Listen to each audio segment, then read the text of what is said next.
Welcome to Football Fridays in Georgia here on Georgia Public Broadcasting. Behind me, we are getting ready for this big region rivalry between the Creekside Seminoles and the Jaguars of Stevenson. And later, I'll fill you in on why Stevenson wins off the football field, measuring their success in degrees rather than state championship titles. I'm Sam Crenshaw. Tonight's showdown going to be a matchup between DeKalb County and South Fulton. The extra points and keys to the game are on the way. And Sam, coming up in your College Football Hall of Fame recruiting segment, Georgia Bulldogs fans, Creekside right tackle Aaron Dowdell is committed to play for your team next year. You're going to want to stick around and see what he does. So hold on to your hats. It is a big region rivalry. It is Creekside taking on Stevenson. Get ready for our all-access pass right here on GPB.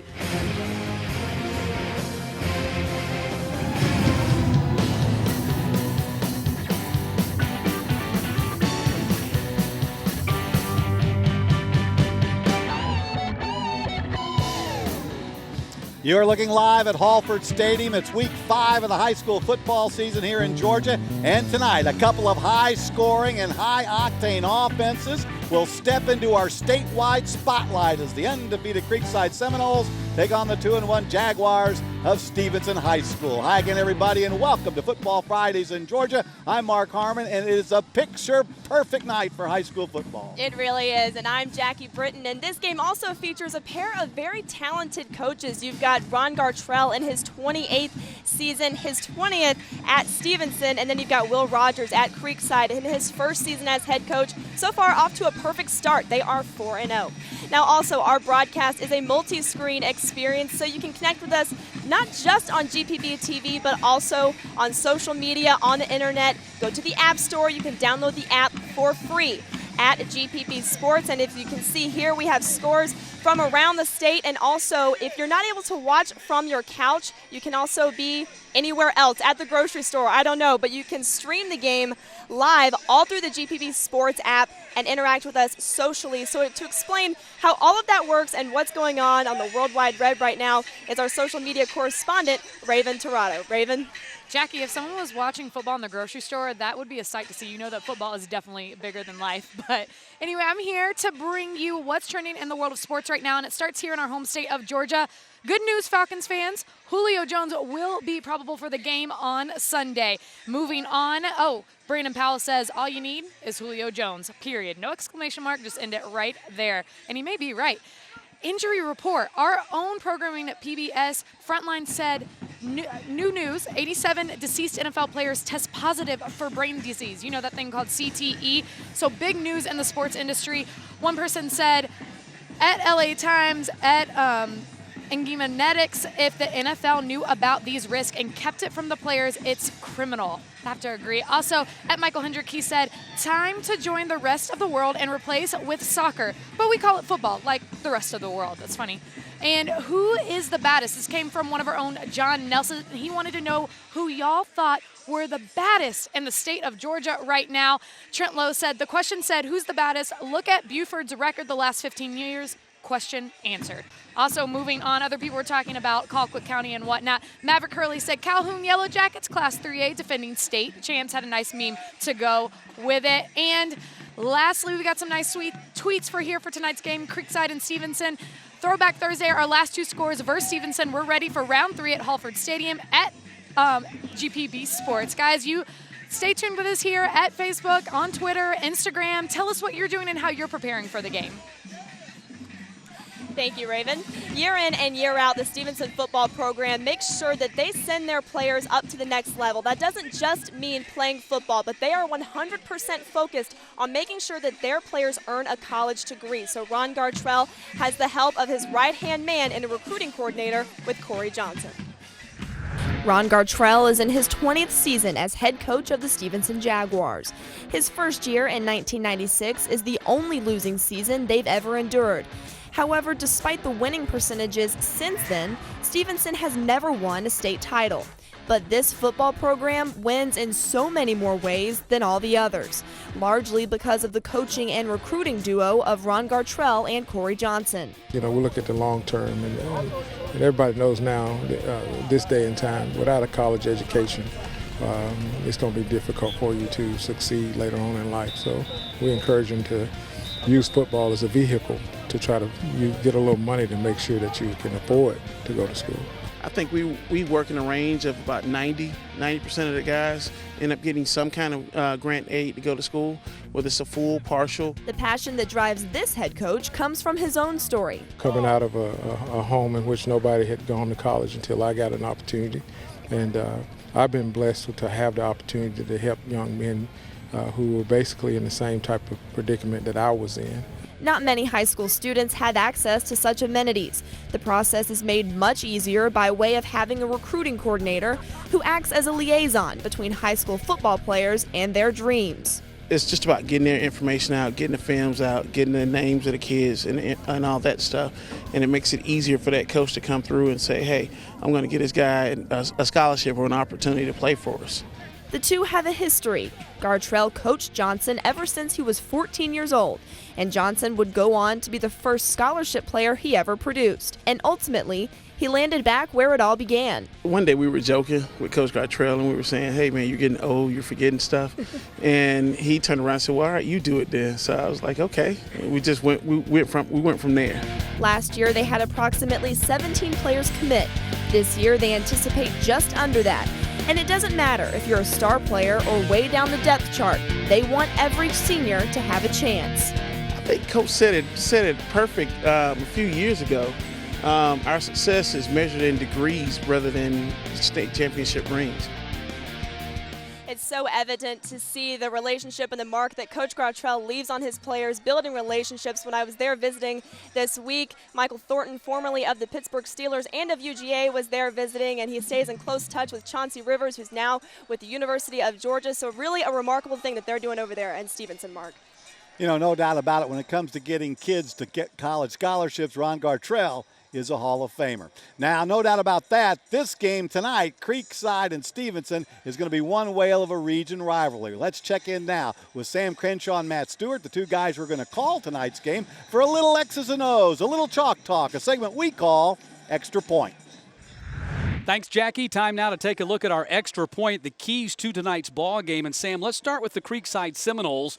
And on offense, they need to win the line of scrimmage. Matt, there's talent all over the field for both teams tonight, but nowhere more than up front on both sides of the line. Coach Rogers says that's where this game will be won. Big fellas, mano a mano. That's what I'm going to be watching tonight. Seminoles' offensive line is led by Aaron Dowdell, who is committed to Georgia, going up against the Stevenson defensive line, which is the Jaguars' strength on the defensive side of the ball. On defense, Creekside can't over-pursue against this wing tee offense. Wing tee is something they don't see very often. It's going to keep them a little off balance, so they have to be very careful and very disciplined and watch this wing tee offense. Yeah, teams get in trouble when they get upfield too fast. Stevenson Jaguars on offense, they need to vary their sets in the wing tee. They really do, and that's something you're going to want to do, really, like I said, to keep the balance with this, to keep the Creekside team off balance. So that's what they want to do as far as their attack goes. They're going to run the game. They're going to pound it. That's their bread and butter. They're going to run the wing tee, just going to make it look different when they run it throughout the ball game. And Stevenson on defense needs to burst the Knowles bubble.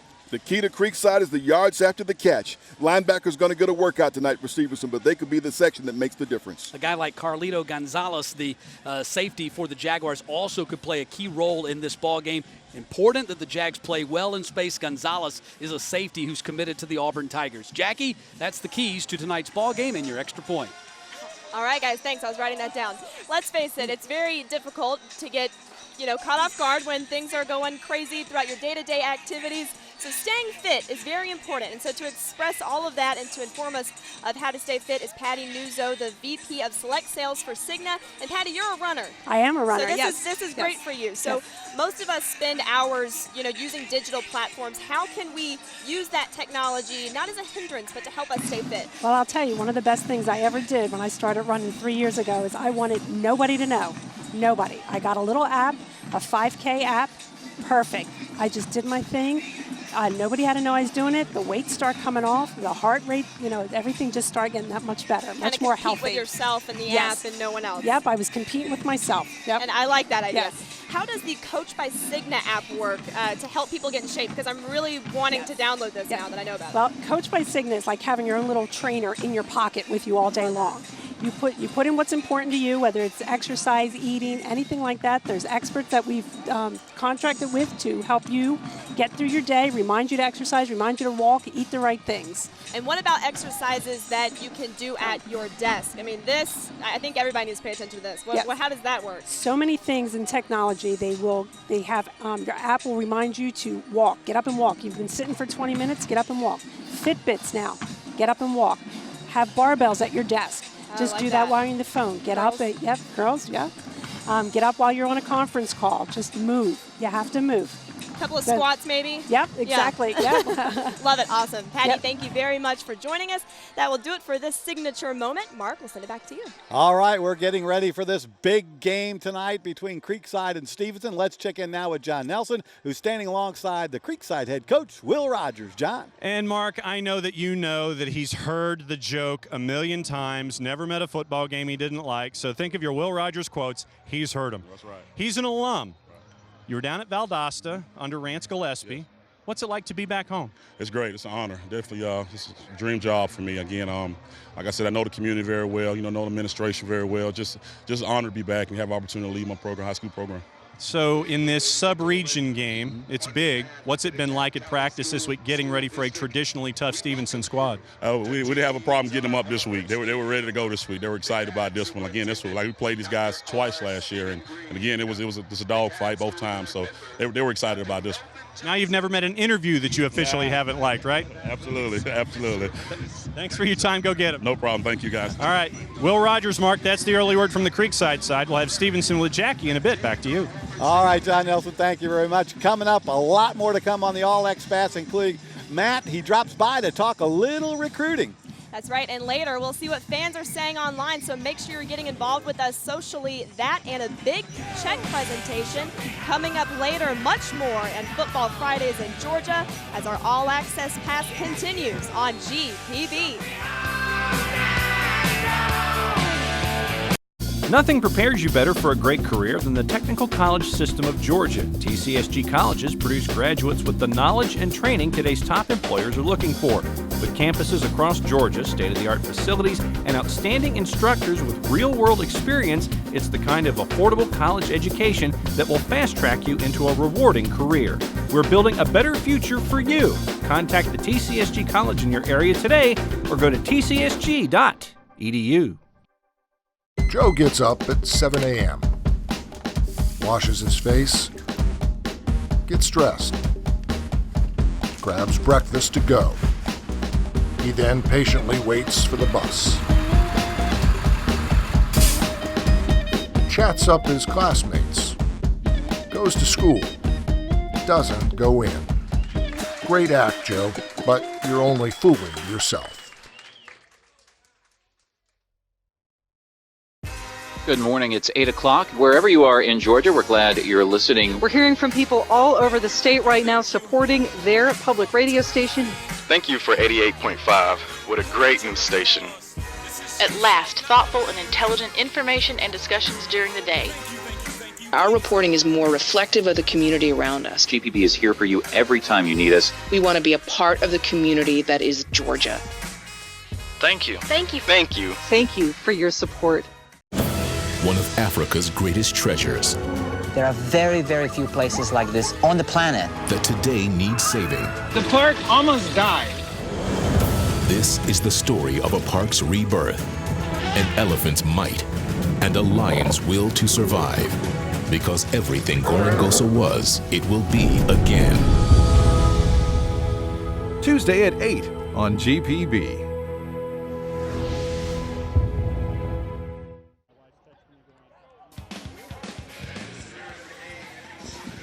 Welcome back to the All Access Pass pregame show. We're live at Alford Stadium as two powerful teams prepare to go head-to-head, Creekside and Stevenson. Only right now, it's ladies only up here. The Stevenson Jaguars fan club, they are really pumped up, and I'm going to let them say it. Ladies, how y'all feeling tonight? Very good. Yay!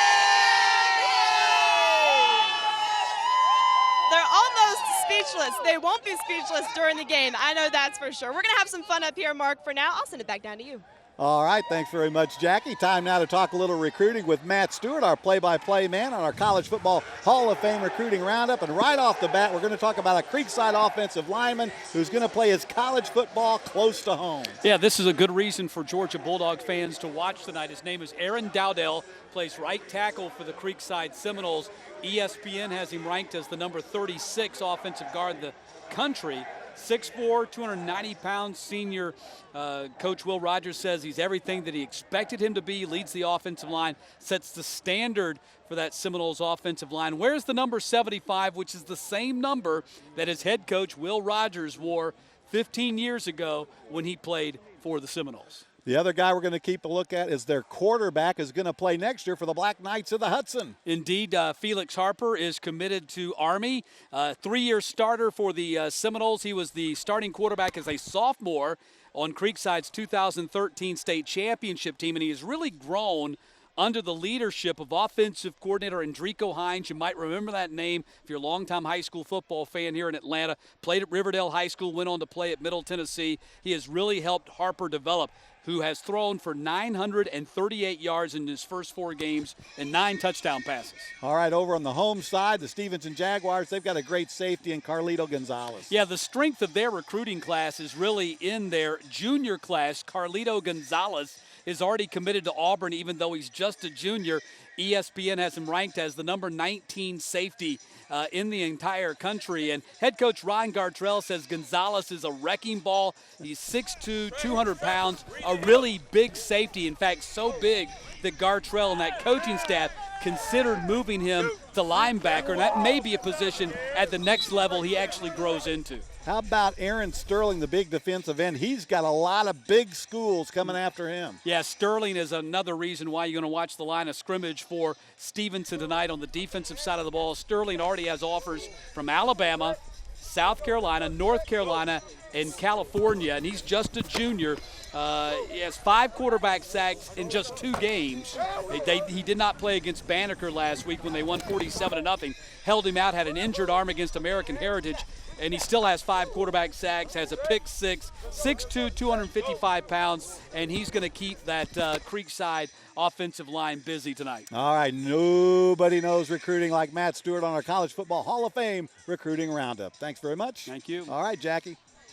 All right, our broadcast is a multi-screen experience, so that means you can interact with us not just here on TV, but on the web. So you can go to the App Store. It's free. Type in GPB Sports, and you can stream the game live tonight as well as get scores from around the state of Georgia. It keeps you up to date like nothing else in Georgia, especially if you love high school football. This is what you want to be following, and Raven will tell us about all that and more that's happening online. Raven?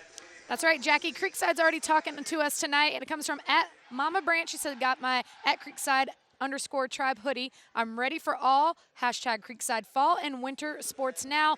Now, I haven't heard anything from Stevenson yet, so where y'all at? Come on. Don't let Creekside beat you in the Twitter game just like these past 2 years. And, guys, remember that you can connect with us from all over the state of Georgia doing Facebook and Twitter @GPB Sports. Like us. Send us your tweets. We want to hear from you.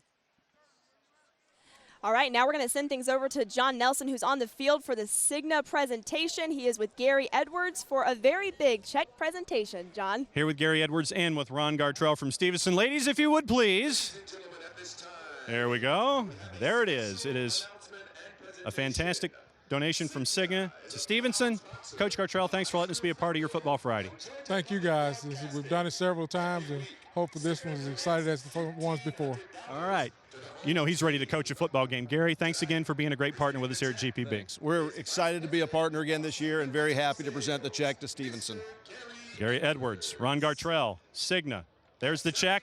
Back to y'all. We got football coming up in a sec. Very special moment here on Football Fridays. I want to go with Coach Gartrell into the bank when he cashes that thing. I know. He's just awesome. I actually had a chance to catch up with Stevenson head coach Ron Gartrell earlier this week. He's in his 28th season as a head coach, and, he prepares to face a team that he's never beaten before. So, this is kind of a blossoming rivalry between the two. Absolutely. And John Nelson's going to come back for another edition of John's Georgia. It's all coming up next as the All Access Pass continues right after this timeout.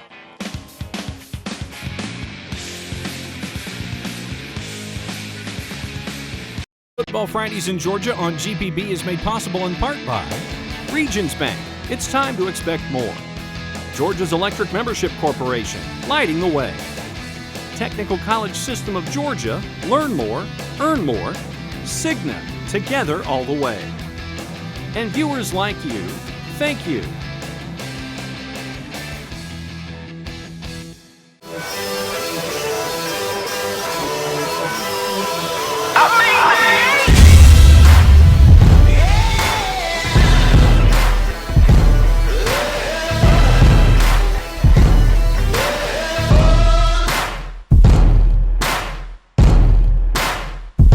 When you wish upon a star, makes no difference who you are.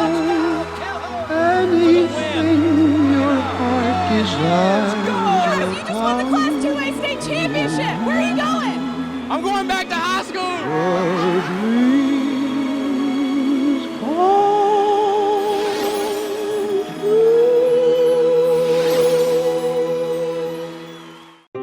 Once upon a time, an artist invented new ways to amaze and inspire us and created worlds of pure imagination. No one is untouched by Walt Disney. But behind the fantasy was a man driven by ambition. He could come down on you like a ton of bricks. With unprecedented access to the Disney archives, meet Walt Disney on American Experience.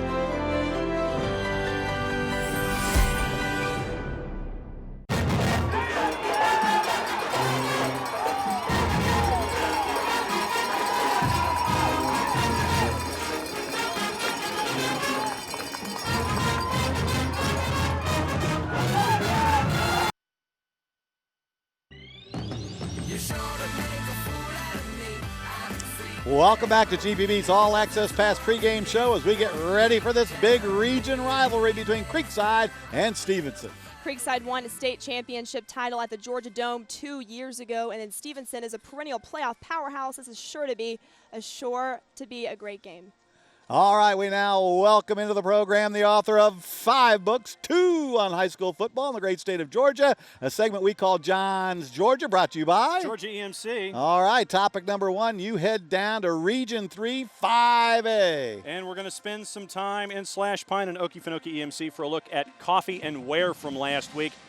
Region play started last Friday night, and it was one of the big contests going on. Coffee gets on the board early.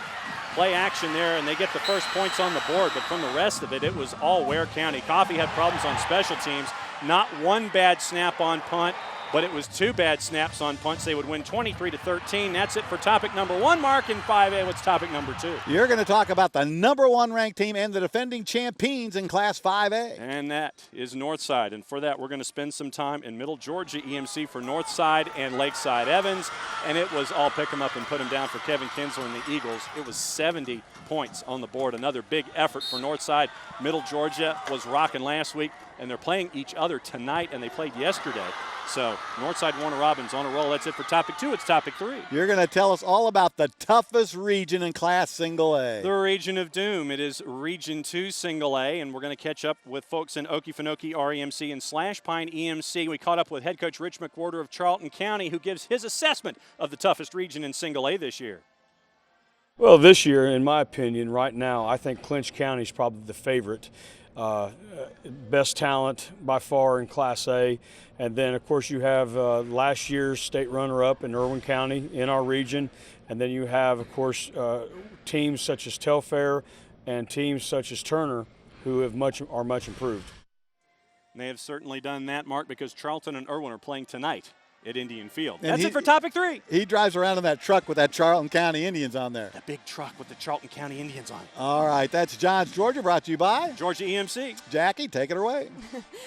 Earlier this week, we were getting to know the area surrounding Stevenson High School, so we were in downtown Stone Mountain, and we found quite the gem in terms of good food from the city of brotherly love. We are in downtown Stone Mountain, home of Williams, Philly Style. They claim to have the best Philly cheesesteaks in town. They're creating a lot of buzz, so let's go check it all out. What can we do for you today? We're ready to eat. And what makes a great Philly cheesesteak? Well, fresh ingredients, onions, mushrooms, and don't hold back on the mayo. Not today. In Georgia, you can find a barbecue joint pretty easily, but Williams was created to bring a little Philly flavor to Atlanta. Then we go to the steak. Aren't you worried about the taper? No, it's no fire. Why do you think that you guys have the best Philly cheesesteaks in town? I think the boss. Yeah. Him being from Philly makes everything easy for us. If we follow what he asks, everything will be good. He knows the real deal. He know the real deal. I love banana peppers. You do? Yeah. You want one? That's okay. They've been in business for 15 years and were named on the 100 plates that locals love in Georgia. And as you can see, it's quite a hit, even to this Philly fan. This is the best place to get us in. Okay, great. He's got a point.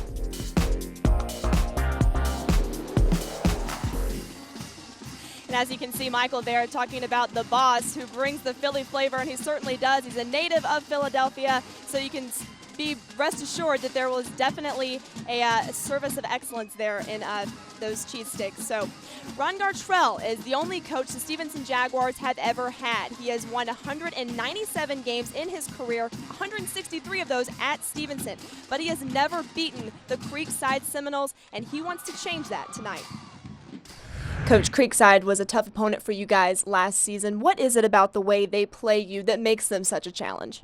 Well, they're first of all, they're big up front, and not just big, they're very athletic up front. Have a great quarterback over there who we saw play a couple of weeks ago. He's probably one of the best quarterbacks in the state of Georgia. And just the way their kids play, they play hard, they're well coached, and it makes it difficult for us because we rely on our athletic ability and our speed, but they can match everything that we have. So that's what makes it so difficult when we play them. That being said, do you guys have a chip on your shoulder this week when you see Creekside on the calendar?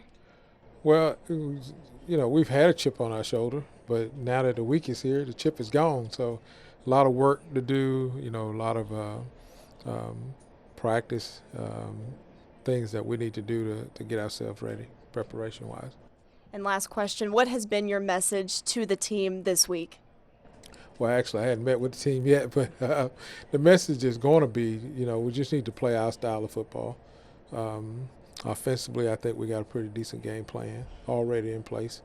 And then defensively, we just got to get after them and hope that we can get a break here or there that go our way, so to speak. Thanks, Coach. Good luck. All right, now let's check in with Raven Tirado for one final look at social media and see what the folks are talking or trash talking about online, Raven. That's right, they're definitely talking. Mark, we have Torian Taylor. He's at Playtay, I like that name right there, at GPB Sports, getting ready for Stevenson versus Creekside. A nice picture of the field earlier this afternoon. And another tweet from Mr. Network. Creekside versus Stevenson should be a good one. Hashtag high school football. Guys, we want to hear from you. Keep sending us in your tweets, whatever you have to say. Keep it nice, though, but playful. At GPB Sports on Facebook and Twitter. Send us anything you've got going on. And don't forget, we also have Snapchat. You can see everything going on behind the scenes. It's not just here on set, but out there on the field and whatnot. So back to you, Mark and Jackie. All right, it's going to be a terrific game, but I also want to tell you at halftime you're going to hear from both marching bands, and both marching bands are out of this world. That's right. It is that time. We are counting down to kickoff. It is the Seminoles of Creekside High School. And it's the Jaguars of Stevenson. It is game time on Football Fridays in Georgia, live on GPB. And where were you on this date 25 years ago, September 18th, 1990? The 1996 Olympic Games to the city of Atlanta. Yep, despite the earnest bids of 5 other cities, Atlanta, Georgia won out. The 96 Olympics would turn out to be a collection of wildly diverse moments, from the heartstring-plucking vision of an ailing Muhammad Ali lighting the Olympic flame to the sinister trauma wrought by Eric Rudolph casting a deadly pall on the proceedings. But it's what Mayor Maynard Jackson termed the spirit of Olympism that took and held center stage. The Dream Team dominated. The U.S. women's gymnastics team took its first ever team gold after the plucky Carrie Strug stuck a landing despite shredded ligaments in her ankle. Sprinter Michael Johnson nabbed the gold in both the 200 and 400-meter dashes, still the only male athlete in history to do so. People ate it up with a spoon. Everyone loves a champion. No medals on the line tonight, but what about a crack at a state title? The Creekside Seminoles of Fairburn took home the 5A trophy 2 years ago after an undefeated season dedicated to star player DeAndre Turman, Deuce, who died during a preseason scrimmage. Last season, an impressive 9-3 record got them through the second round of playoffs. This year, a new coach with a legendary name, Will Rogers, takes the helm. Bet he never saw a win he didn't like. As for the Stevenson Jaguars from Stone Mountain, last year they posted an 8-4 record that likewise took them through the second round of playoffs. Coach Ron Gartrell is back for yet another year helming the team he built from the ground up in 1996. You only been doing this for a couple years, huh? Hey, same year as the Atlanta Olympics. How about that? Tonight, the Jaguars and the Seminoles put it all on the line. Who are you rooting for? We're live for another Football Friday in Georgia. Time to play some football. That's a championship team right there. It's a hot time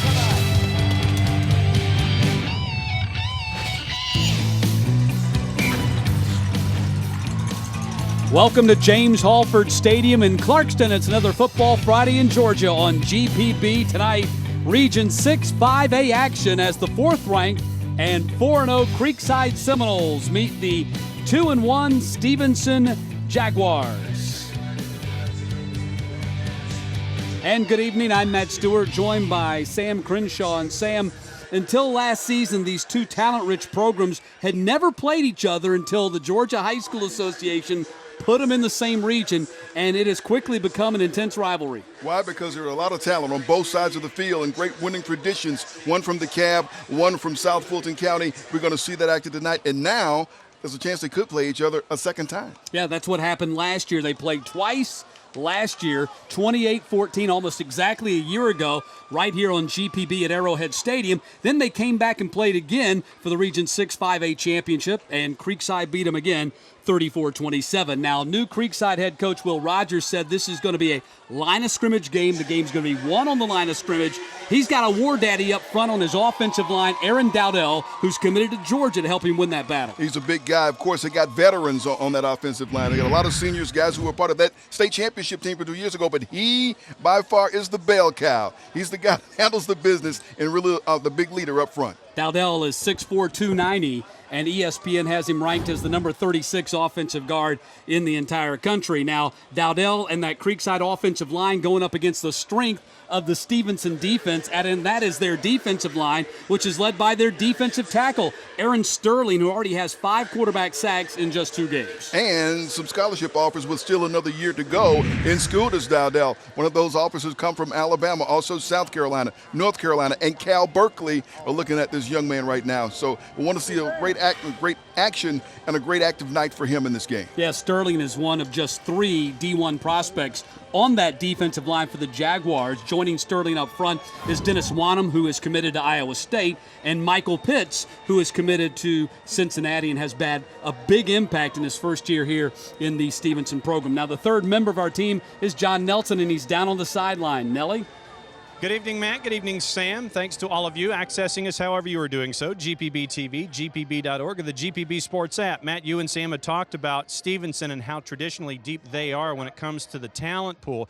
Tonight, when you see them going through the starting lineups, you, the viewer, you're going to see a lot of different classes. You're going to see some SOPHs, some JRs, and some SRs. You might even see some FRs in there because this is not even your older brother's Stevenson program.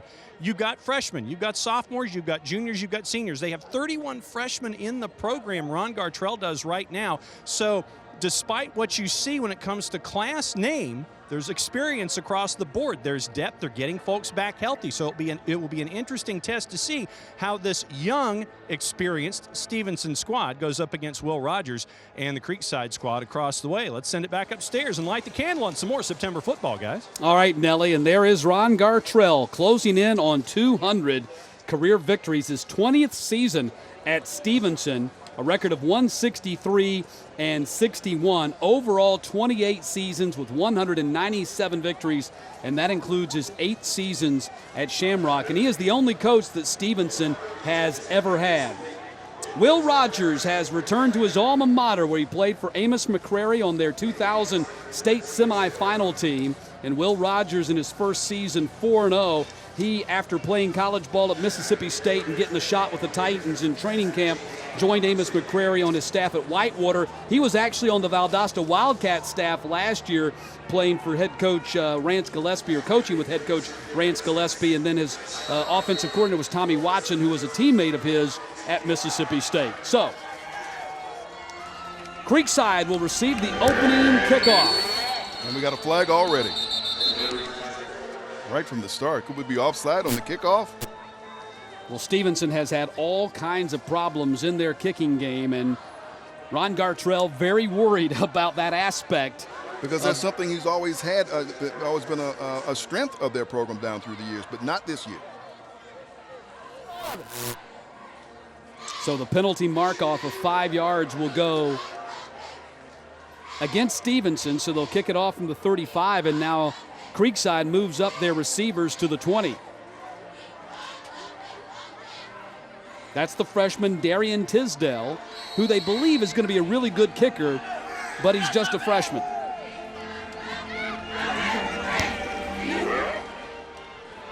And the kick will be taken from the 20-yard line. Tyshawn Carter on the return, and Carter gets the ball up to about the 39-yard line, and that's where the Creekside Seminoles will go on offense for the first time tonight, and they are led by their quarterback, number 7, Felix Harper. Harper, a 6-foot, 170-pound senior, 3-year starter who's committed to Army. Thrown for 938 yards in their first 4 games and 9 touchdowns.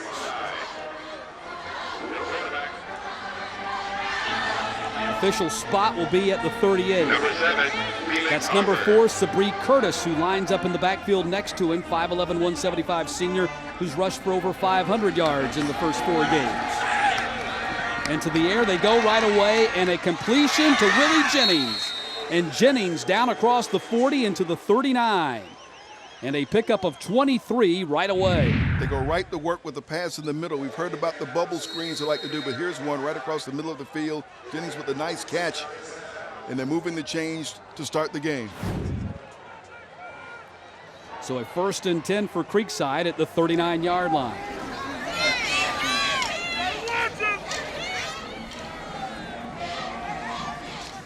Creekside averaging 41 points per game and 400 yards of total offense per game. To the air again, overthrows his intended target, Tyshawn Carter out there. That was Jolly on the coverage as we take a look at the Regions Bank starting lineup for Creekside. And up front, as we mentioned, number 75, Aaron Dowdell, who's committed to the University of Georgia. And in the backfield, a trio of running backs to keep your eye on, Carter, Curtis, and Appleberry. And McLean, really a good-looking prospect at 6'4", 212 pounds. So 2nd down and 10 from the 39-yard line. That's McLean, number 8, split to the top of your screen. He's got 6 touchdown catches already. And he goes in motion. Harper to the air, going for Jennings again overthrows Jennings. So we take a look at the Regions Bank starting lineup for Stevenson on defense. Pitt, Sterling, and Wanham are all D1 prospects. In the linebacker core, Amari Andrews, their leading tackler. And in the secondary, Carlito Gonzalez. ESPN has him ranked as the number 19 safety in the class of 2017. Who you don't see back there anymore is Khalil Ladler, who transferred to IMG Academy in Bradenton, Florida for his senior season. And Ladler was a top 10 cornerback in this upcoming recruiting class.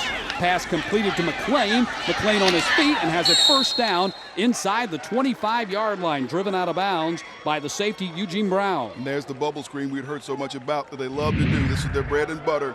Watch, he finds it, gets it out to the receiver.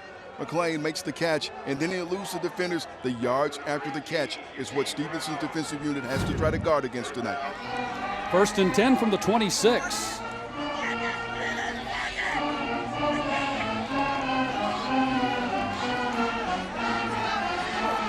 Creekside has thrown the ball on every down thus far. Harper again, got a man. Great catch inside the 10-yard line. Tyshawn Carter pulls it down at the 6. What a catch by Tyshawn Carter. Harper delivers his pass to a place where the only person to catch it was Carter. And look at him stretch out. What a grab. Big time catch for Tyshawn Carter. A 5'8", 185-pound senior. First and goal to go. They spotted at the 7. First running play of the game, and it's a loss of a couple of yards on the play as Harper tried to take it around the end.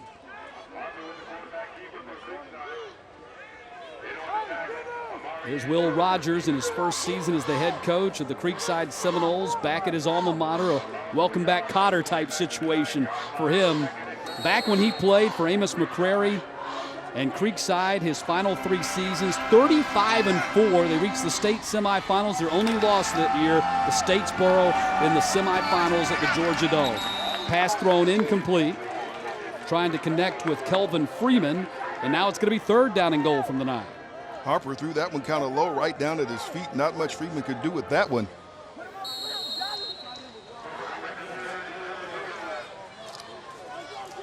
Will Rogers has worked with a lot of really good coaches. Amos McCrary, his high school coach, and then Jackie Sherrill and Sylvester Kroom at Mississippi State. 3rd down and goal from the 9. Harper spins. That's that bubble screen, and that's going to be a touchdown for McLean. What execution. Excellent execution by the quarterback, Felix Harper. Rolls one way, turns, and completes the bubble screen. And just like that, Creekside's on the board. Harper with his 10th touchdown pass of the season. And that's a 62-yard opening drive for a touchdown for Creekside. Francisco Alejandre on for the PAT, and it is no good. So a nice opening drive for head coach Will Rogers, Creekside Seminoles, as they go 62 yards in 8 plays. Felix Harper on the inside screen to McLean, and the Seminoles are on the board.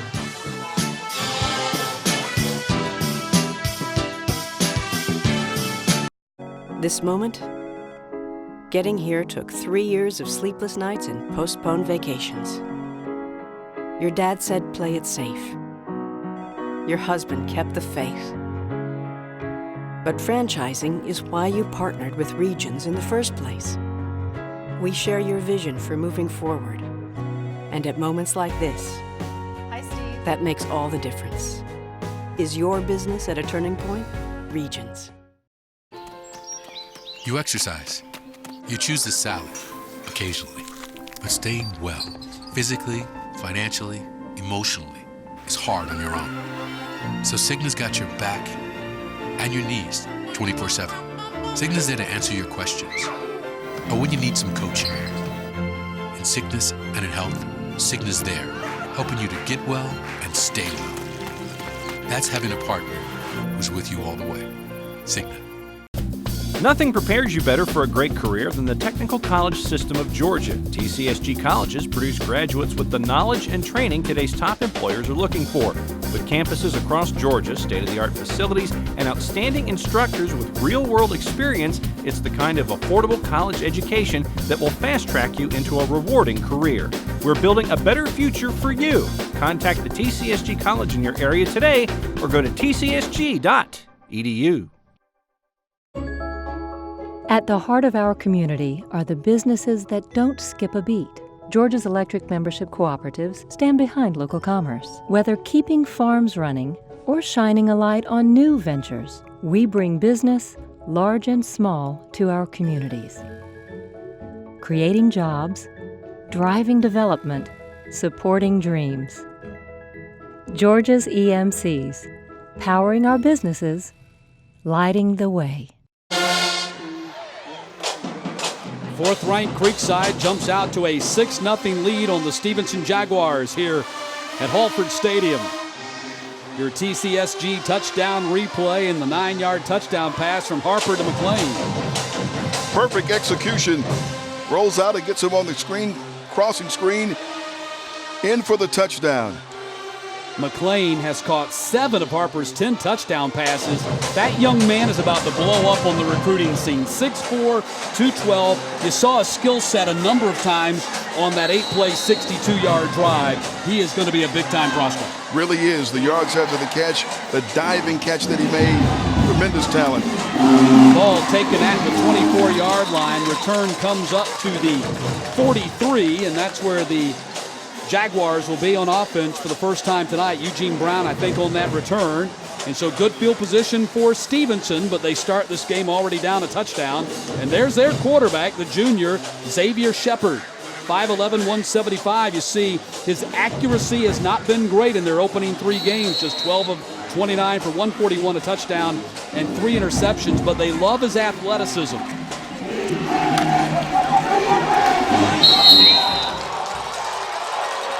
Tristan Kinsler with the big strong run and knocked down the defender as they went out of bounds. He didn't mind one bit. Here's a look at the Regions Bank starting lineup for the Jaguars up front. That right side of the offensive line for the Jaguars, both of those guys are sophomores. Both of them are likely going to be big-time prospects. And Jalen Marshawn Knight is their leading rusher, the fullback, at 365 yards, 8.9 yards per carry. Second down, and right up the middle, there is Marshawn Knight, and he's got the first down. And he could have gotten more. He stumbles and goes down, and he knows it.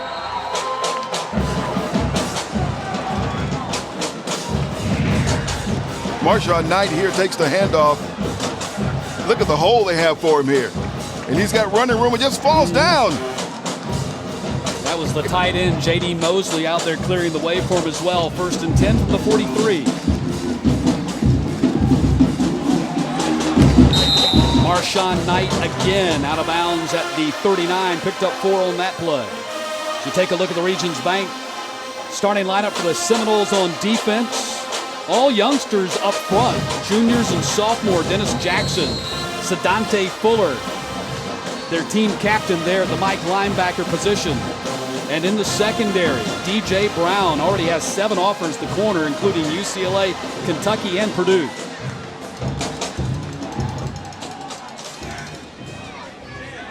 Second down and 6. Marshawn Knight again, this time not going anywhere. Sedante Fuller, the Mike linebacker, drove him back. Fuller moving quickly and making the play on defense. Big stop for the Seminoles. Marshawn Knight averaging just under 122 yards rushing per game. Plays their fullback position, but speedy enough to play halfback in this wing T. In fact, he's able to take what were 20-yard gains for last year's fullback, Ivante Patterson, and turn them into 40-yard gains. So they feel like from a speed situation, they've improved at that fullback position, although Patterson had a great year for him last year as the Jaguars went 8-4. Nothing doing. Yeah, he got slammed right at the point of attack that time. That was the defensive tackle Taj Perry making the stop. Taj Perry right there to wrap him up and bring him down, getting nothing there. Perry at 6'1", 275. Good size right in the middle for Creekside. 4th down and 2. Ball just inside the 36.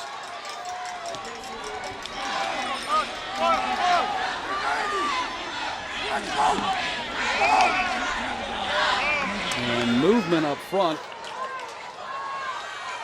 but no flag. Stevenson's going to have to use a timeout here or take a delay of game. There's the delay of game. Too much time to get that play changed. Obviously wanting to make a change, but taking too much time, and here's Coach Gartrell. So now the 4th and 2 has become a 4th and 7 back at the 40, and they're going to punt. So a golden opportunity right there. They had great field position, a chance to try to convert on a 4th and short, and they missed that opportunity. And their punter The senior Justin Smith comes on to kick, standing at his own 46, and he's averaging only 25 yards per kick.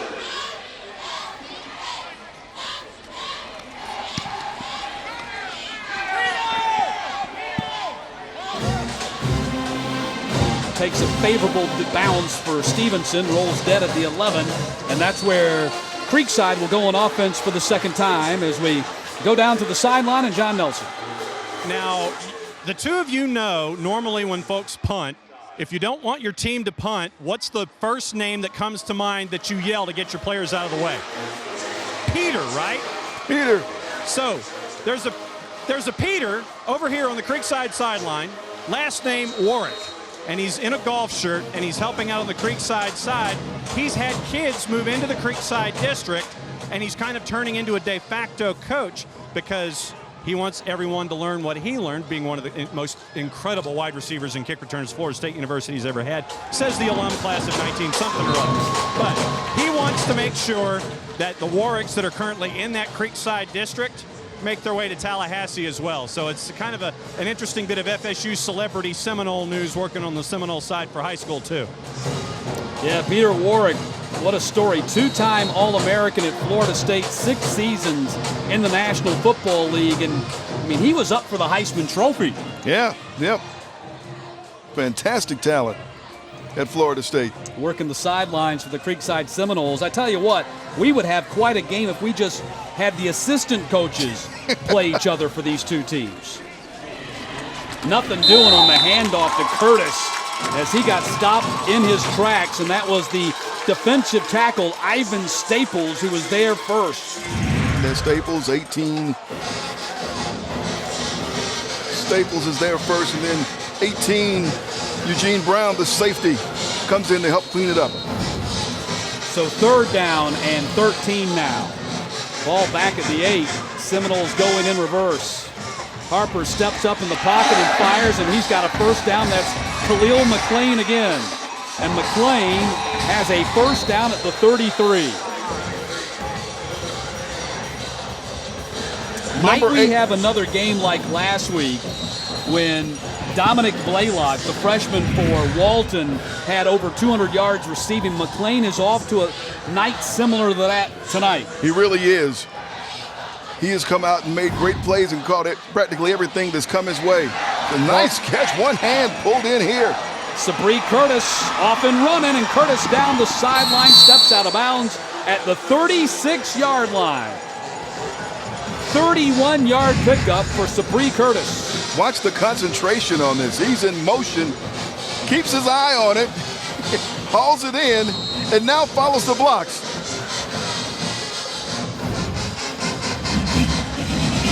So far, Stevenson's defense has had a heck of a lot of trouble here trying to slow down Creekside. That's Tyshawn Carter down to the 31 as he gets about 4 on the play.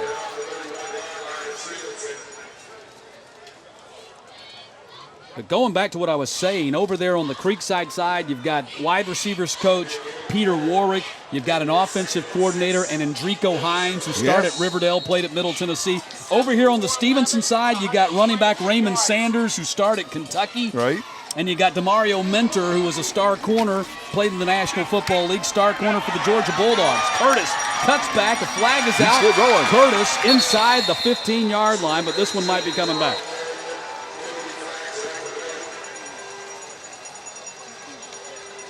You mentioned the star power that's on the benches among these assistant coaches.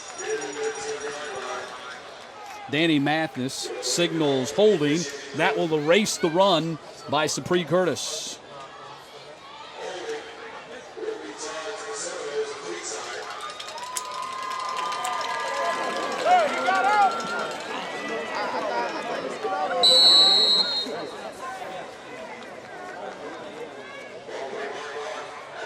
So the ball back at the original line of scrimmage, the 35.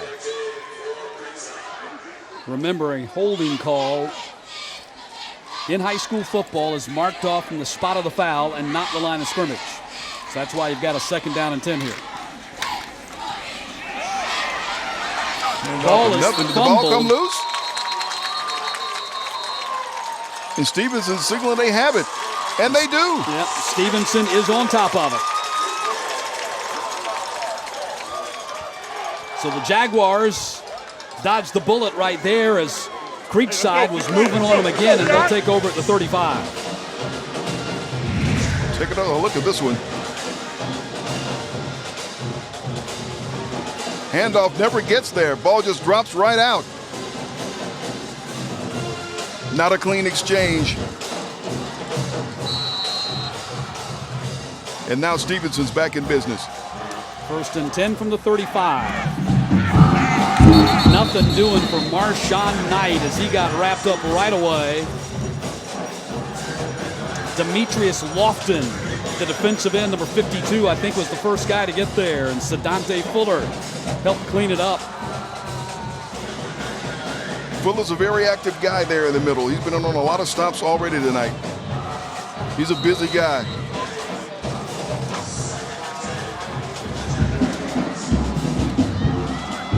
Second down and 15. Pardon me, second down and 10. They spotted at the original line of scrimmage. Shepard runs into Marshawn Knight, still gets a handoff. That's Kinsler. Pardon me, Kinsler running down the sideline. Shoved out of bounds by Malik Fleming, but a first down run for Tristan Kinsler. Take another look at this one. A little confusion, but he gets it to Kinsler clean. Follows his blocks, ends up getting pushed out of bounds. Great pickup there. Will Rogers was concerned about his Creekside defense going up against Stevenson's wing T because it's simply not an offense that you see that much anymore. Typically, you're working against spread offenses every week. Shepard to the air, puts it up there, and it is caught at the 25-yard line by J.D. Mosley, the tight end, and a first down. Great pass by Shepard. Coming into this game, his passing percentages not all that impressive, but here's one of the reasons why he's got the starting job. He can't put it out there, and there's a completion. Nice throw, excellent catch.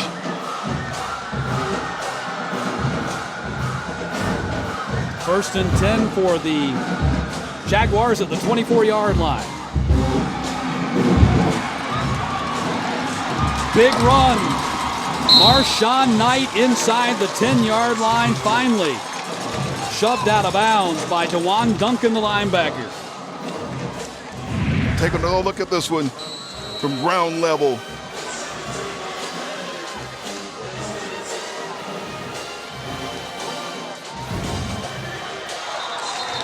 And now we got a whistle.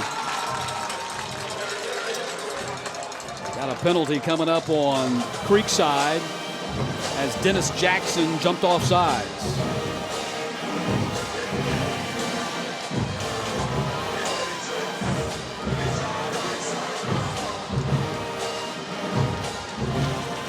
So first and goal to go for Stevenson just inside the 3-yard line.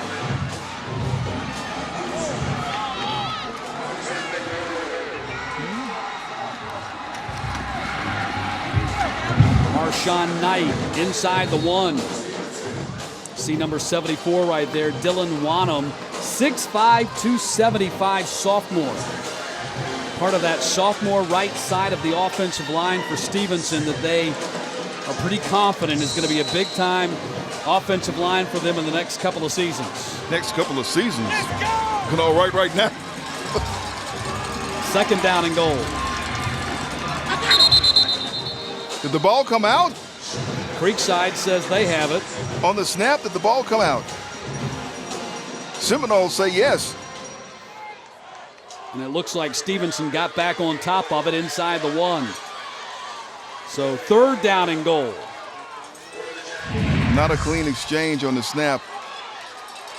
No, it was, but they get a hand. Who was it that had a hand in there? 51 got a hand in and tried to rip it out. Yeah, Taj Perry. And third down and goal. Big fella thinking fast. Toss, Marshawn Knight gets into the end zone. Marshawn Knight takes it in from 1 yard out, his 6th touchdown run of the season, and Stevenson has tied the game at 6. Jaguars finish the drive. power it in. Marshawn Knight, watch here from ground level. Shakes off the one defender, easily in for the score. Tisdale on for the PAT. 10 of 14 on his extra points this season.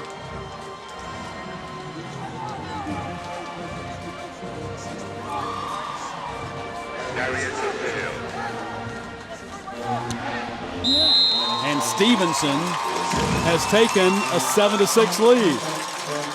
So the Jaguars are able to turn that turnover into 7 points. An 8-play, 65-yard drive.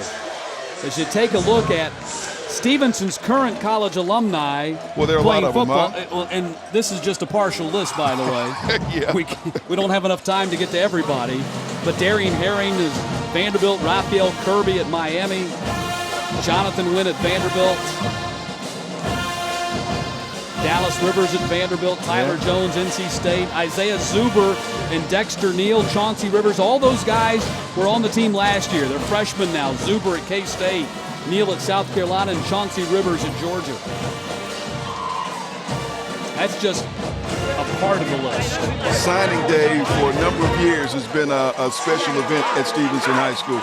Around the metro Atlanta area is big throughout our area, but nowhere bigger than at Stevenson High School on signing day. They got to make sure they have a lot of pins. Kick. Returned by Tyshawn Carter up to the 34-yard line, and that's where Creekside will put the ball in play for the third time tonight. They were moving on their second possession and fumbled the ball. Harper, 7 of 11 for 123 and a touchdown in this first quarter alone. I thoroughly expect Harper to come right back on the field and go right back to his favorite target of the night, Khalil McClain, number 8. Well, Stevenson hasn't found a way to stop that combination yet. So 1st and 10 from the 34. Harper throws. There's that screen again, and McClain gets tripped up right where he stood. No gain that time. The cornerback, Matthew Ellis-White, making the tackle. And that was the thing that we talked about they would have to guard against before the game. And the keys to this game, the extra point, the bubble screens, get out there and stop. In space, they get out there, they make the stop. Great defensive play. 2nd down and 7. Harper underneath. Nice catch. Tyshawn Harper makes 2 guys miss. The 3rd guy got him. Sean Jolly, the corner, came up and made the stop.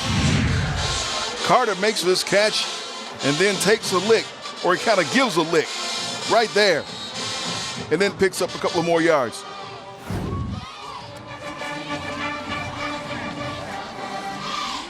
That was actually Hassan Littles and not Jolly who made that tackle. 3rd down and short. Appleberry lined up in the backfield. He'll get the ball. And Appleberry, close to the 1st down. I believe he got it. Sticks are moving. Yeah, Creekside has not had a problem moving the sticks at all. The only thing that has stopped them so far was their own turnover. Inside the final minute of the first quarter. Felix Harper had a 239-yard passing game against South Cobb in their opener. That's Jennings on the catch and Littles on the immediate stop. They actually lost a yard on the play. Littles really smelled that one out. The great anticipation to be there and make the stop for no gain. Littles, a junior corner, had a 57-yard pick six against Arabia Mountain in their season opener. Final half minute. Harper stands up, dances and runs, and Harper to the 49-yard line.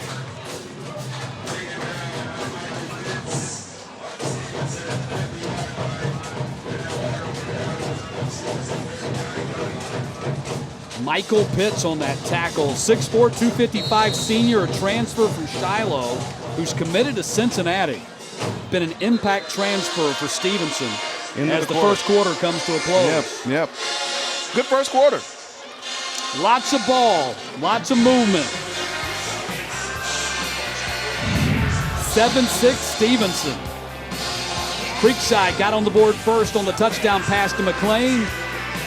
Stevenson came back and took the lead on the touchdown run by Marshawn Knight.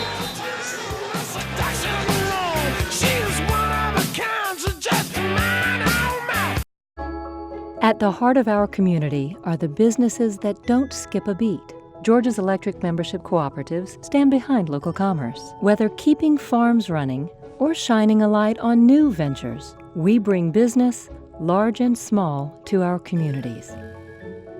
Creating jobs, driving development, supporting dreams. Georgia's EMCs, powering our businesses, lighting the way. This moment, getting here took 3 years of sleepless nights and postponed vacations. Your dad said play it safe. Your husband kept the faith. But franchising is why you partnered with Regions in the first place. We share your vision for moving forward. And at moments like this, Hi, Steve. that makes all the difference. Is your business at a turning point? Regions. Nothing prepares you better for a great career than the Technical College System of Georgia. TCSG colleges produce graduates with the knowledge and training today's top employers are looking for. With campuses across Georgia, state-of-the-art facilities, and outstanding instructors with real-world experience, it's the kind of affordable college education that will fast-track you into a rewarding career. We're building a better future for you. Contact the TCSG college in your area today or go to tcsg.edu. You exercise. You choose the salad, occasionally. But staying well, physically, financially, emotionally, is hard on your own. So Cigna's got your back and your knees 24/7. Cigna's there to answer your questions. Or when you need some coaching. In sickness and in health, Cigna's there, helping you to get well and stay well. That's having a partner who's with you all the way. Cigna. Start of the second quarter, Stevenson with a 7-6 lead on Creekside as we begin the second 12 minutes. Matt Stewart, Sam Crenshaw, and John Nelson with you, along with the GPB Army as we come to you live from James Halford Stadium in Clarkston, Georgia tonight. Will Rogers, here's what he had to say with his team before the game. Don't fall into a trap with mouth talk. I don't want to hear none of that. Talk without right down. Don't get caught up in that. Let's beat them. Go to the next play. Everybody got it? Yes, sir. Play for each other. That's what got us here. Play for each other. Everybody with me. Yes, sir. Here we go. Will Rogers getting his team fired up as we start this second quarter. Second down and 6. Or third down and 6. Scoreboard says second down and 6. Yard marker says third. Ball at the 49-yard line, just across the 50 for the Seminoles. Now we got a whistle. Dead. Yeah.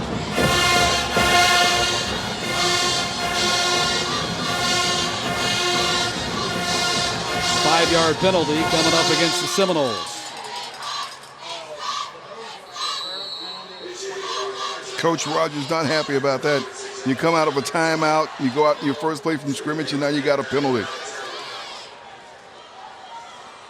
So now third down and 10 coming up.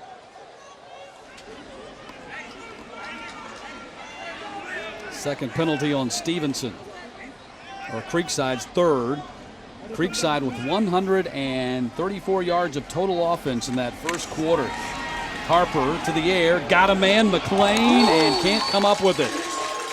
Double coverage. Little's back there, and so was Miles Hanna. And it's fourth down in a punting situation for the Seminoles.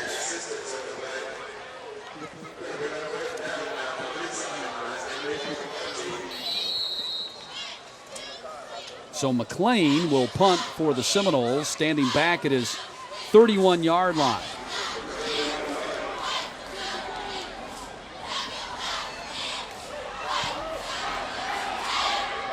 Kick to the sideline, going to bounce out of bounds at the 32-yard line, and that's where the Jaguars will go on offense for the first time here in the second quarter as we go down to the sideline and John Nelson. All right, guys, first look at what else is going on around the state. I'm going to be battling the sonic sound all night long, so bear with me.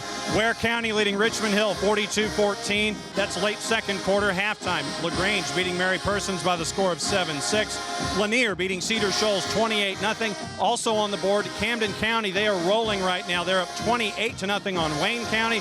Also, Coffee leading Glenn in Region 3-5A 9-0. I've been challenged already by the sonic sound. They want me to conduct the band. We'll see what happens as the night goes on, guys. I don't know if you're up to that task or not. We're letting Ellie do that. Antonio Woods with his first carry of the night. Woods picks up 8.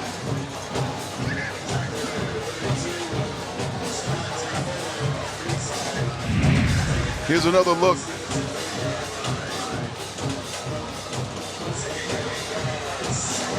Spinning away, going backwards, still picking up yards. They've really been impressed with Antonio Woods. Had a nice game last week against Banneker. 93 yards rushing on the season and just 10 carries coming into tonight.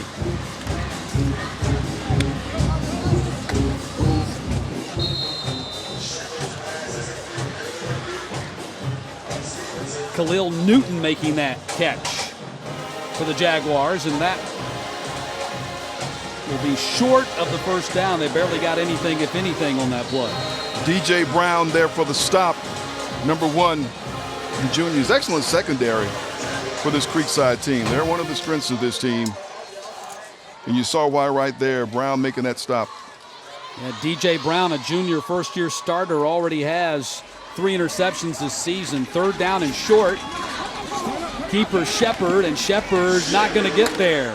Or maybe with the second effort he might have. Sedante Fuller had him stopped at the 40, and he was able to squirm out of his tackle and lean forward. We'll check the spot.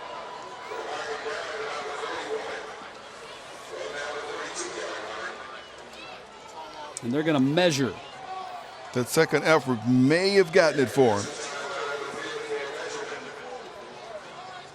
They thought that Richard Gray would be their quarterback this year. He was the incumbent. He was the backup last year. And as a senior, they thought that Richard Gray would win the job, but Xavier Shepard just gives them too much athleticism at the position to keep him off the field. Really does a good job of improvising, and you saw how he was able to turn that 4th and 2 into a 4th down and inches right here with his extra effort. So, still short by about a yard there. A little bit shorter than a yard. What do you do here, Coach Sam Crenshaw? Do you punt or go? Looks like they're going to go. I think he's going to go. Coach Gartrell feels like he's got his line, and his run game has been going well enough tonight to get this 1 yard. Yeah, well, they battled injuries. They've missed 2 offensive line starters first couple of weeks of the season. They were hoped to be at full speed here tonight. Remember when they had a 4th and 2 in the first quarter and they took a delay of game?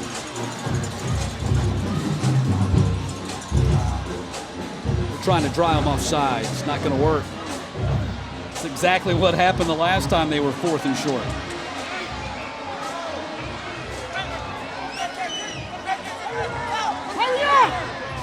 We're going to take another delay of game. Getting close. No, they got it off in time, and Shepard got the first down. That had to be close. Really close.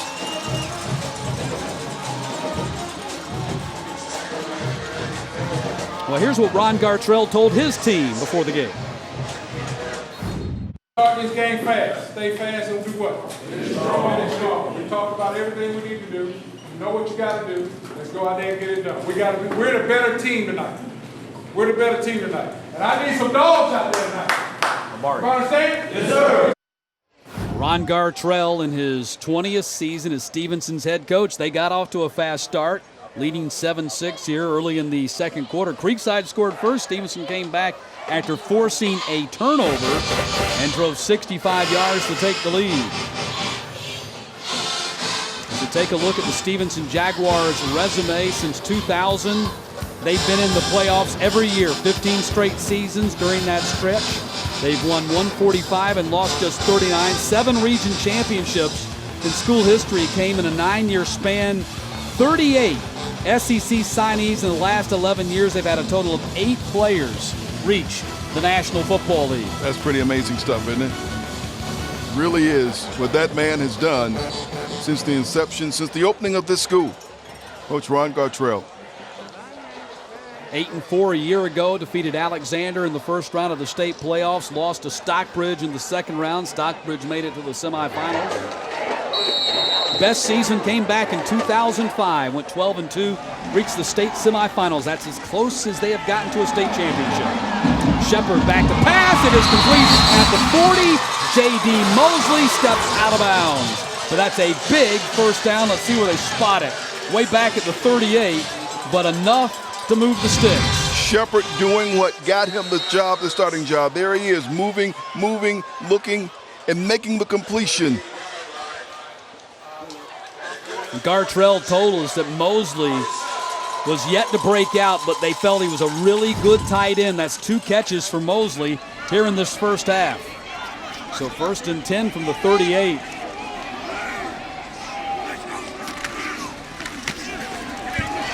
Tinch got stopped in his tracks by the safety on the blitz, Jared Stanley. Great solo stop by the senior. Came up from his position and brings him down. Take another look at number 15, Jared Stanley. Right there. Nice takedown. Jared's cousin Jason, a senior on this Creekside team a year ago, signed with Georgia. Now a freshman with the Bulldogs, and Jared has offers from Charleston Southern and Alcorn State. 2nd down and 13.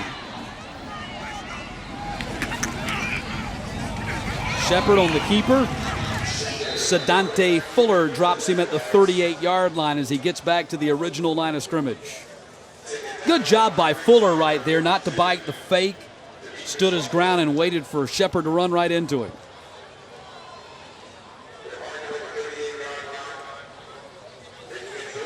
Fuller, the leader on this team, not just the defensive side of the ball, but the entire team. And Coach Rogers says when they're having one of those days that's not so great at practice, he's the guy that gets everybody going. Shepard on the run.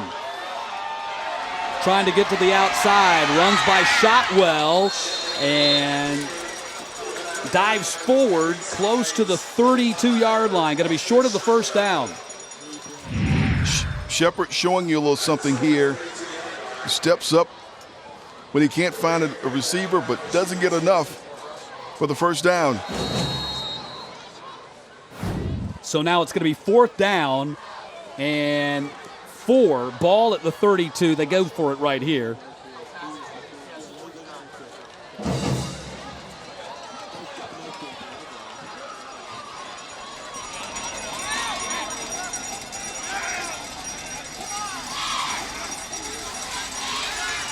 Blitz coming, nearly intercepted by Fuller.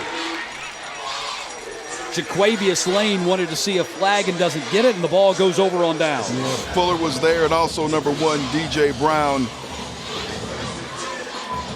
Shepard was trying to get the ball between the two, but couldn't do it, and the ball goes over. There he goes between those 2 defenders. So Creekside gets the ball back at their own 32-yard line. They come up with the stop. If you punted the ball, at least you could have gotten it maybe down inside the 20, inside the 10, and could have, given them some different field position to work from. This is not a bad place for them to start a drive, but that's a bad snap. Curtis gets back on top of it, and Curtis is going to be run down out of bounds. That's a big 10-yard loss back at the 22-yard line as Michael Pitts was able to run him down, and they take a big loss. Look at the ball just come out there. Curtis probably would have been better off just falling on the ball rather than picking it up and trying to run by Michael Pitts out there. And that's not what you want on your first down. That takes you out of what you want to try to do, any type of script you may be going by or anything you want to do in your playbook for second downs. That throws that out of the window right now. You got to do something totally different. Harper slings it out there to the outside. Catch made by Willie Jennings.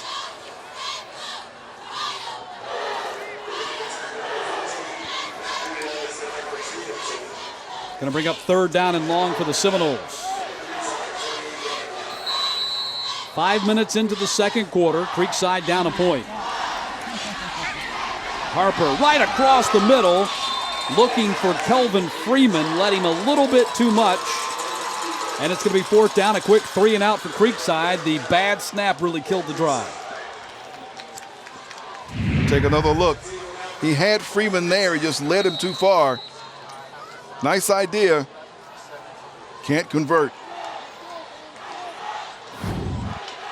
So McLean on to punt again for the second time, standing at his own 14-yard line. Bad punt, went straight up in the air. Let's see where they spot that thing out of bounds. That's going to be less than a 10-yard punt right there. Official still walking. Still walking. Still walking. Wow. Still walking. Yeah. It got back to the line of scrimmage. That's a 0-yard punt at the 28-yard line. Wow. So Stevenson, after going for it on downs and failing, actually picked up 4 yards on the defensive possession, that possession right there. McLean looks like he may have injured himself in some kind of way on that kick. He kind of hobbles off the field. Yeah, I would pretend that I was hurt too after I kicked it 0 yards. Well, you wonder if he's actually hurt because he's been a big weapon for them offensively this game. Some hurt feelings, perhaps.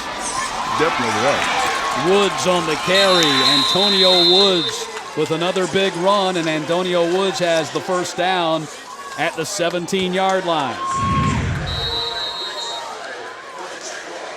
Take another look. Nice strong run here. Jaguars average just under 232 yards rushing per game. And while we've seen Shepard being very capable, he's made some completions, but make no doubt about it, they definitely want to travel on the ground.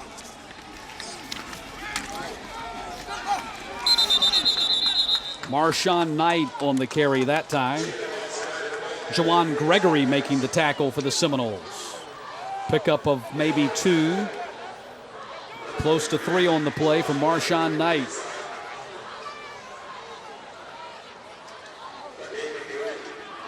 Jawan Gregory, the senior linebacker.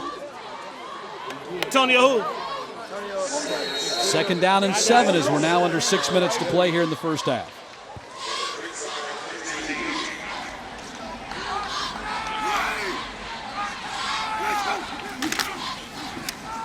Marshawn Knight trying to get to the outside. Shotwell runs by him, dives at the pylon, and that is a touchdown. Jalen Marshawn Knight's second score of the evening, and Stevenson has taken a 13-6 lead. What a run by Marshawn Knight. Watch the replay. Your TCSG touchdown replay. There he goes to the left side. Got great blocking on that left side and just makes that hesitation move just enough to turn the corner. Freezes Shotwell for just an instant. Tisdale on for the PAT. And he puts it through in an 8-point lead for Stevenson. So after Creekside took the opening drive and scored, it's been Stevenson. And Jalen Marshawn Knight showing you that speed that we talked about as the Jags take a 14-6 lead.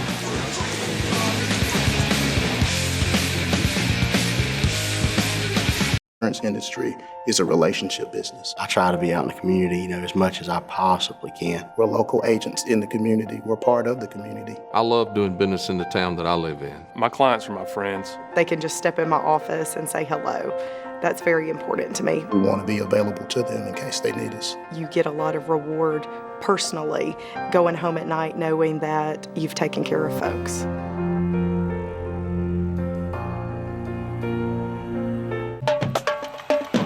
During this performance, one student will drop out of high school.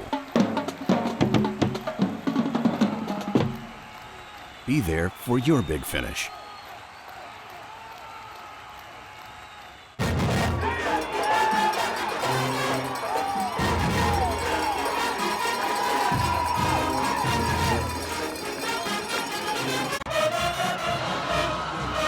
5:36 to play in the first half, and Stevenson, after falling behind 6-0, has scored 14 unanswered points, and Jalen Marshawn Knight has scored both of the touchdowns. 10 carries, 56 yards, and 2 scores for Marshawn Knight so far tonight. And they were able to capitalize on that very poor punt, Sam. 4 plays, 28 yards. They cashed in on it. He has been the workhorse so far for this Jaguars team.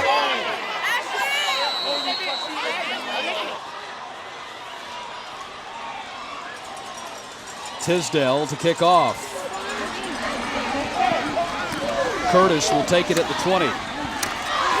Oh, Curtis got dragged down shy of the 20-yard line by Eugene Brown. That was great kick coverage by Brown.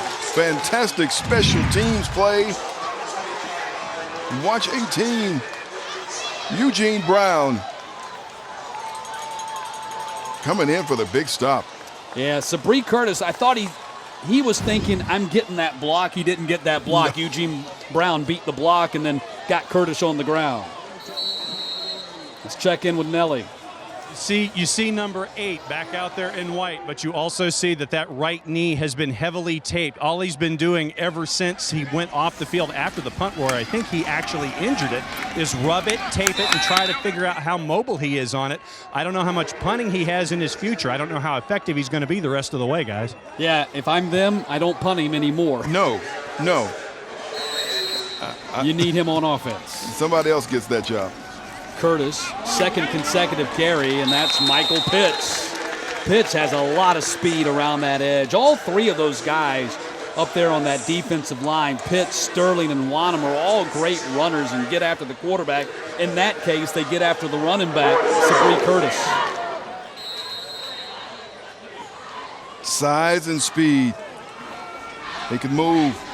Ron Gartrell calls Pitts their version of J.J. Watt. I wonder if he's been hanging out with Jennifer Aniston, too. Oh, no. J.J. Watt is everywhere these days. He is, man. The ubiquitous J.J. Watt.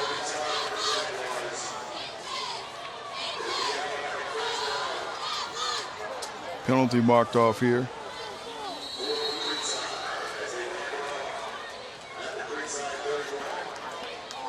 So 1st and 10 for Creekside. Ball at the 31 following the penalty.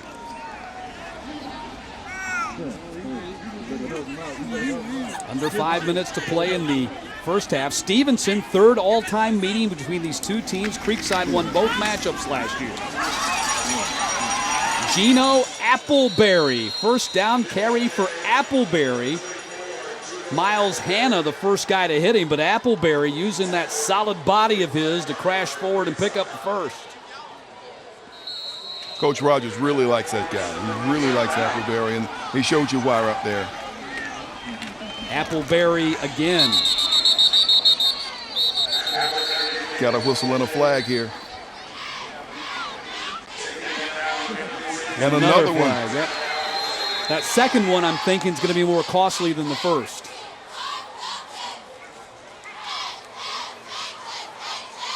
Appleberry looks like he's a tad bit upset as he goes to the sideline. Somebody said or did something. Who that's on? And the officials are convening.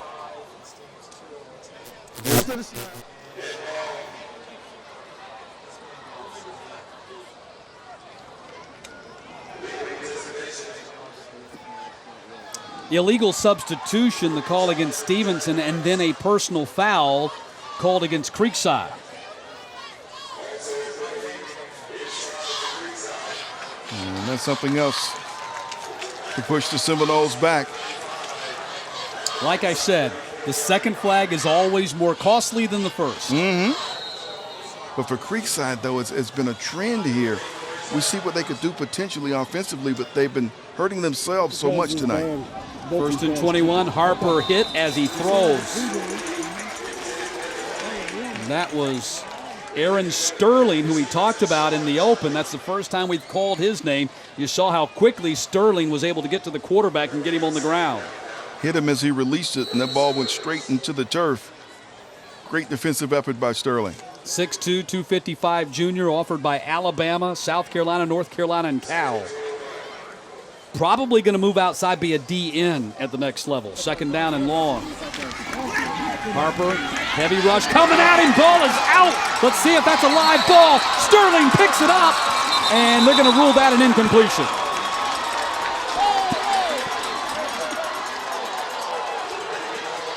Boy, they brought the heat that time. That's what they do. 9 quarterback sacks for the Stevenson team in their first 3 games. Here they come.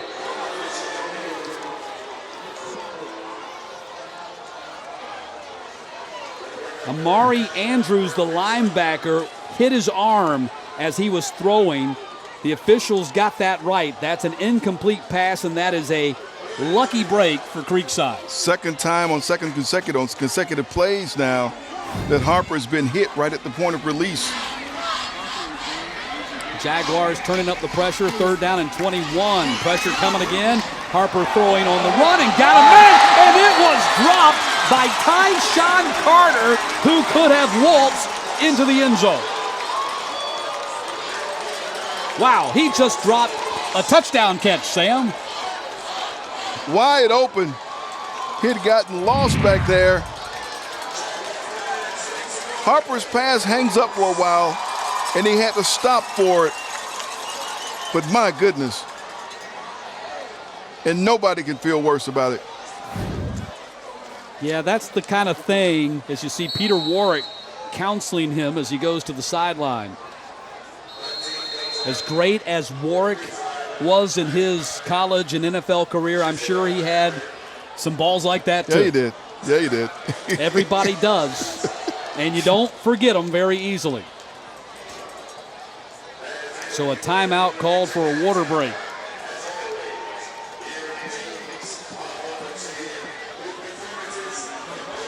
On this week's episode of Georgia Traveler, head across the state exploring a sample of Georgia's many Civil War stories, from Fort Pulaski to Andersonville Prison to the battles around Atlanta. Hear remarkable stories and see reenactors who continue to bring the war to life this Thursday at 8 o'clock.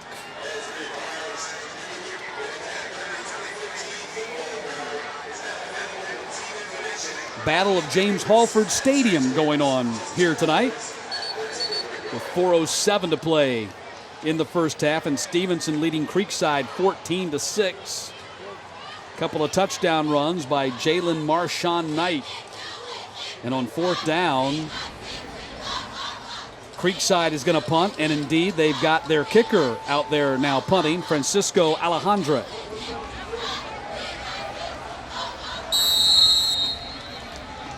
Smart move.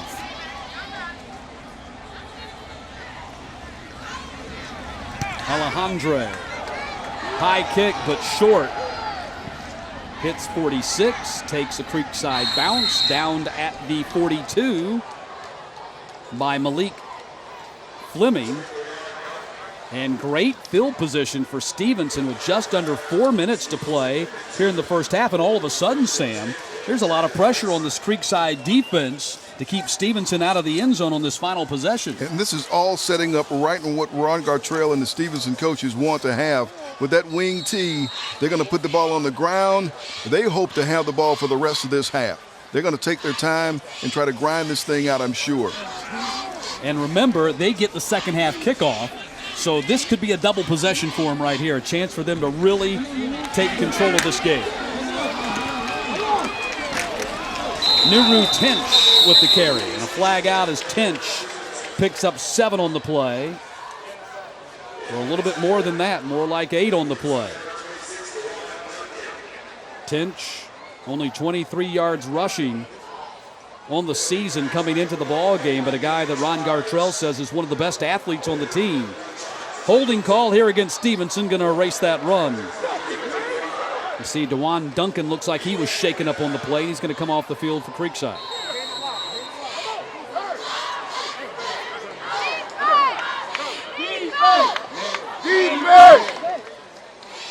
So the holding call will make it a 1st and 17 from the 35.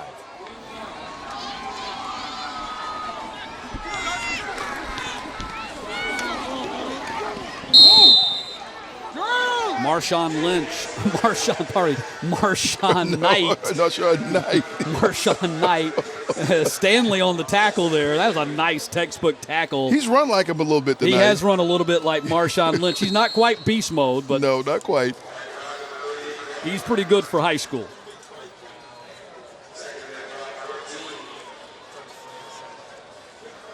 So 2nd down and 14. Ball at the 38.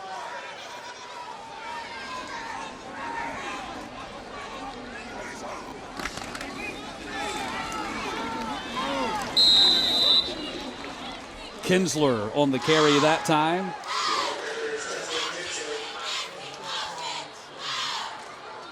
Dennis Jackson on the tackle for Creekside, and now it's going to be 3rd down and long. So if Creekside can come up with the stop right here, they've got a chance to maybe get some points on the board before the end of the half. They do have only one timeout remaining. Let's go, D. This is the 3rd and long, and it's going to be curious to see what Stevenson dials up here. Longtime defensive coordinator for the Stevenson Jaguars, Donald Sellers. Or rather, for Creekside, Nick Collins, their defensive coordinator. Up top, Shepard looking for Elder. There's some contact. And a penalty here on Creekside. They're going to bail him out with that pass interference. DJ Brown got tangled up with Eric Elder, and that's going to be a 1st down, I believe, here for Stevenson. Going to keep the drive alive.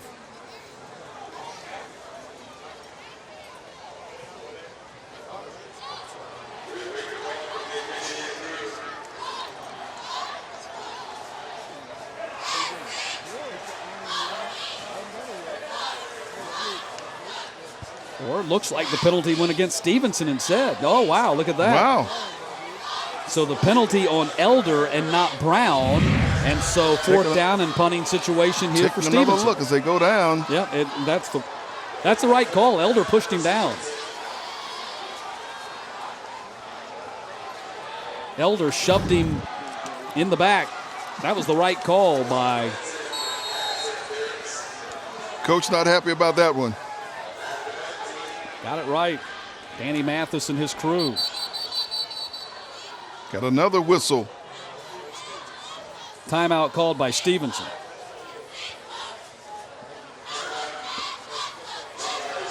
Looked like there was some concern about having the right personnel on for the punt.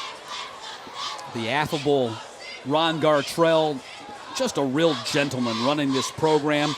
Only head coach Stevenson has, ever had, and I've been around long enough, and you have too, Sam, to remember when they started this program, and their big rival was Southwest DeKalb, and then their big rival became MLK, and now their big rival is probably Creekside. Would be. Nelly down on the sideline. What do you got?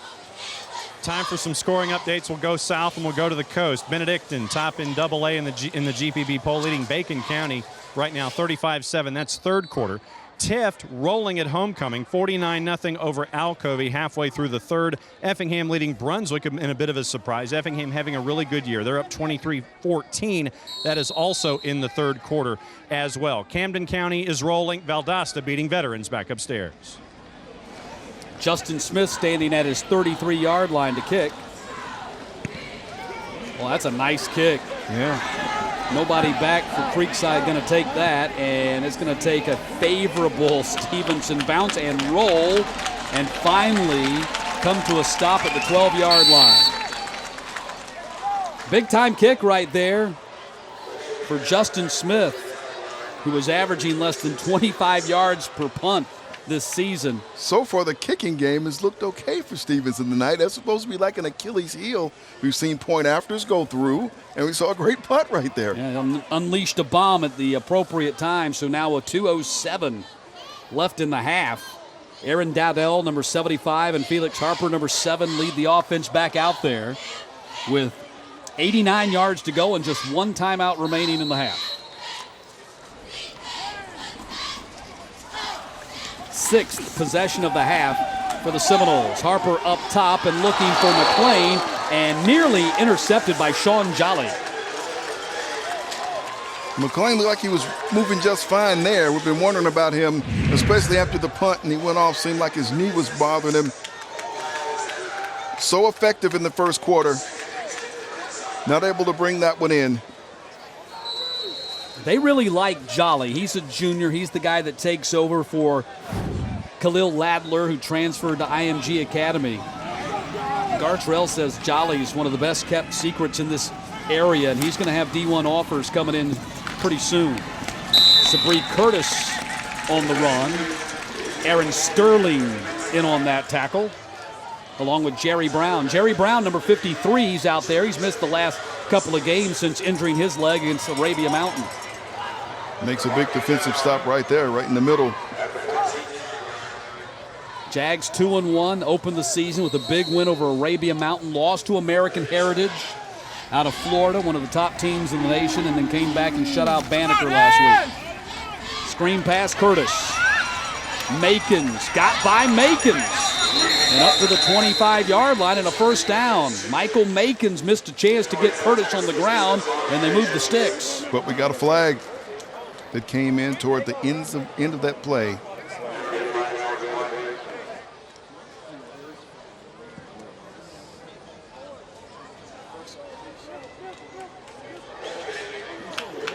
A hold. So the holding penalty going against Creekside here, going to erase the first down pass.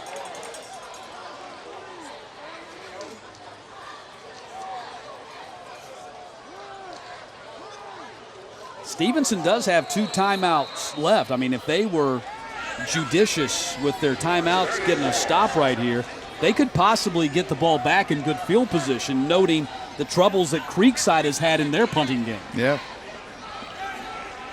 So from the 17, Harper going deep and intercepted by Miles Hanna with a one-handed interception. Second pick of the season for the junior safety, and the Jaguars got it back.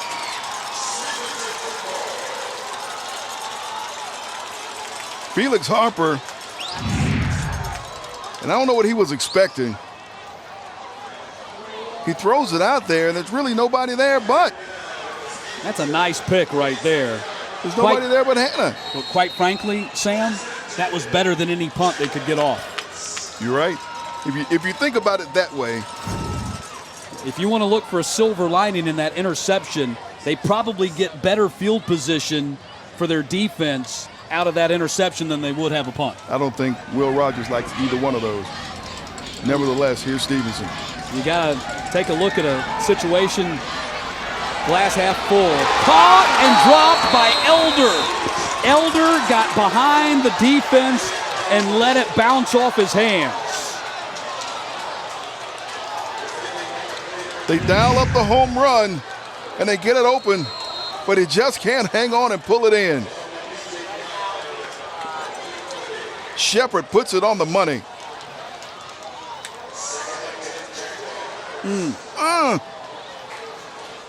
Elder, the senior wide receiver with offers from Georgia Tech and Georgia State, dropped. I don't know if it would have been a touchdown, but it certainly would have been first and goal to go inside the 10.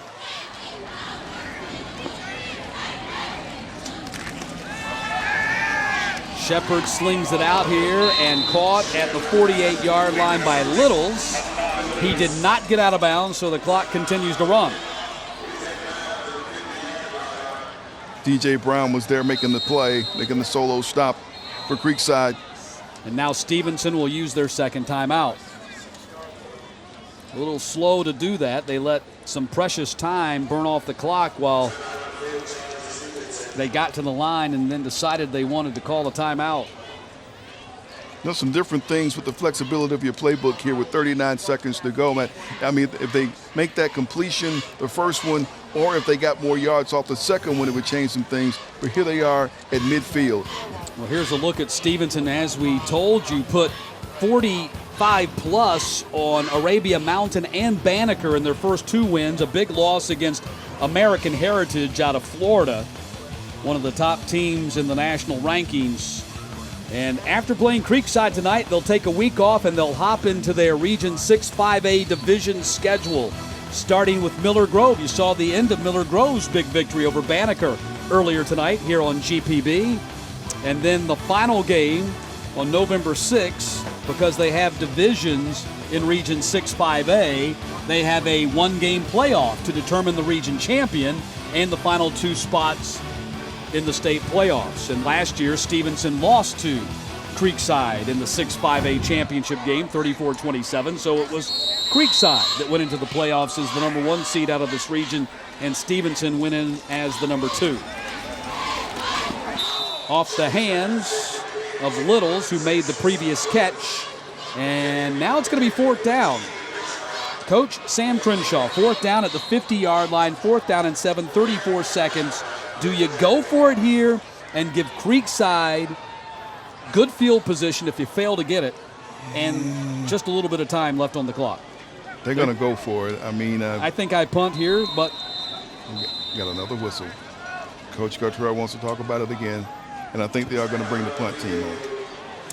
Yeah, I think the smart play here is to punt it, especially after the fine punt we saw for Justin Smith in his last kick.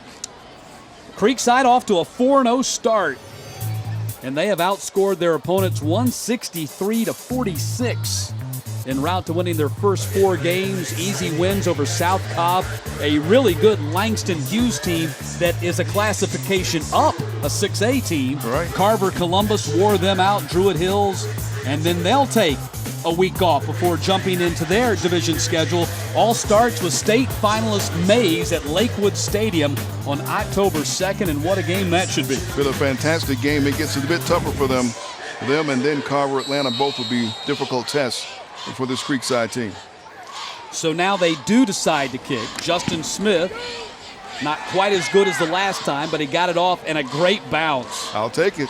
You bet. That's a 14-yard bounce at the end of that kick, and once again he nails Creekside at the 11-yard line. 2nd consecutive possession.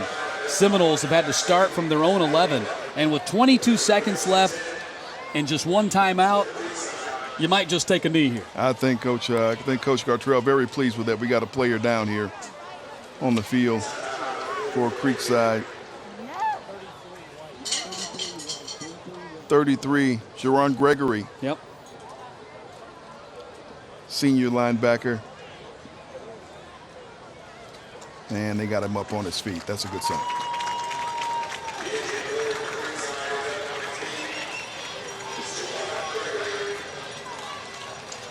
So we'll see if Creekside just kills it here. You see McLean lined up deep, so that's a good indication they're just going to take a knee right here and kill the clock. What a difference the start of this game has been for Felix Harper. He was 10 for his first 14 for 136 yards. He is 1 for 8 since for only 4 yards and an interception. And I think, Sam, that you can attribute a lot of that to the pass rush of Stevenson. Absolutely, absolutely. They really started getting after it and bringing a lot of pressure, not just on the quarterback, but also on the running game.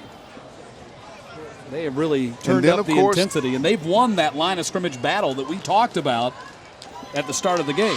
Also, some penalties by the Creekside team also stopped some of their drives, and a turnover. Well, that's going to bring the first half to a close, and Stevenson, after giving up an opening touchdown, 2 unanswered touchdowns to take an 8-point lead into the locker room as we head down to the field in John Nelson. Thank you very much, Matt. Pass rush was really getting Creekside on their heels in the second quarter. Yeah, we want to try to get him off that spot back there, make him move around. But, you know, he's a good quarterback, probably the best we'll play all year. And, you know, he can still hit some good plays. So we're just going to try to keep putting the pressure on him in the second half. And I know that you wanted the home run ball badly late in the second quarter, but the offense is humming for you right now. Yeah, we're doing pretty good. And, I kind of got a little greedy. You know, should have just ran the ball, ran the clock out, because anything can happen in those situations. So, you know, we came out of it pretty good. Thanks for your time, Ron. All right, thank you. Halftime show starts right now with Mark and Jackie. Stevenson's up by 8. All right, thank you, John Nelson, very much. Coming up on our GPB halftime show, we're going to hear from both the Stevenson and Creekside marching bands, and that is always a treat. They are out of this world. Plus, Raven Tirado sitting alongside to bring us the latest in the world of social media. And then, hey, John Nelson will test the knowledge of both principals, and we'll find out how that goes. And then also, do you know your Georgia laws? Well, in our law-abiding citizen segment, find out who didn't and owed us some Sprint work, that and more, coming up on the GPB Halftime Show. Don't go anywhere.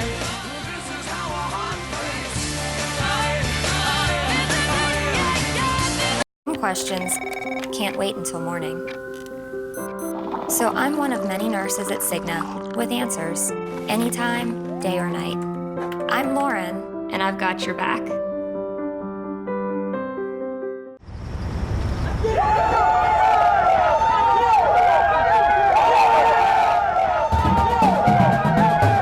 The new College Football Hall of Fame and Chick-fil-A Fan Experience puts fans closer to the game experience. Featuring over 30,000 square feet of college football interactive exhibits. Tickets available at cfbhall.com.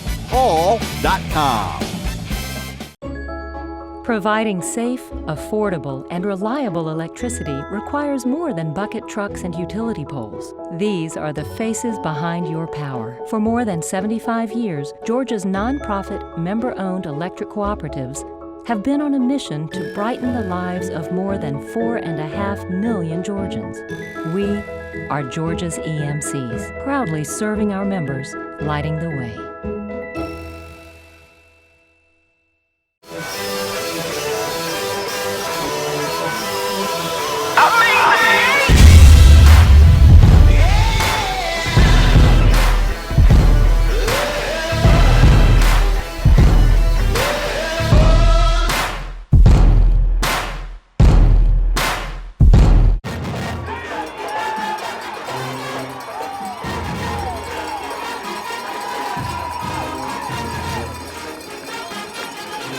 Teachers have the unique ability to be able to engage their learners, but more importantly, to ignite in them this passion for learning, to becoming lifelong learners, so that they don't just learn in school, but they take that with them, that intrinsic motivation to want to know more, and they use it in college, they use it in their careers. Having the vision to do this in the classroom will help the students to reach their destiny, whatever it may be.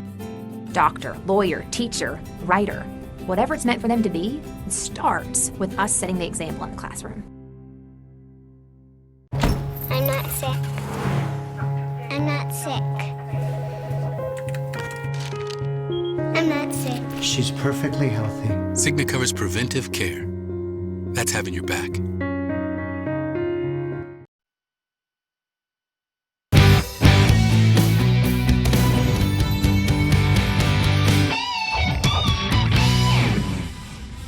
Welcome back to the GPB Football Fridays at Georgia Halftime Show. We are live at Hallford Stadium, live at the halftime of the Creekside-Stevenson game. And the Creekside Band is getting ready and on the field and marching away. That's right, but first, if you haven't downloaded the GPB Sports football app, then you're definitely missing out, especially if you consider yourself a high school football fan in the state of Georgia. You can even stream the game live through the GPB Sports app. You can do that and so much more, including sending a tweet, sending a photo. I mean, they just keep coming up with all these crazy ideas. It's I fantastic. can't even keep up with it. That's why we have Raven Tirado, because she explains it better than I can. Raven.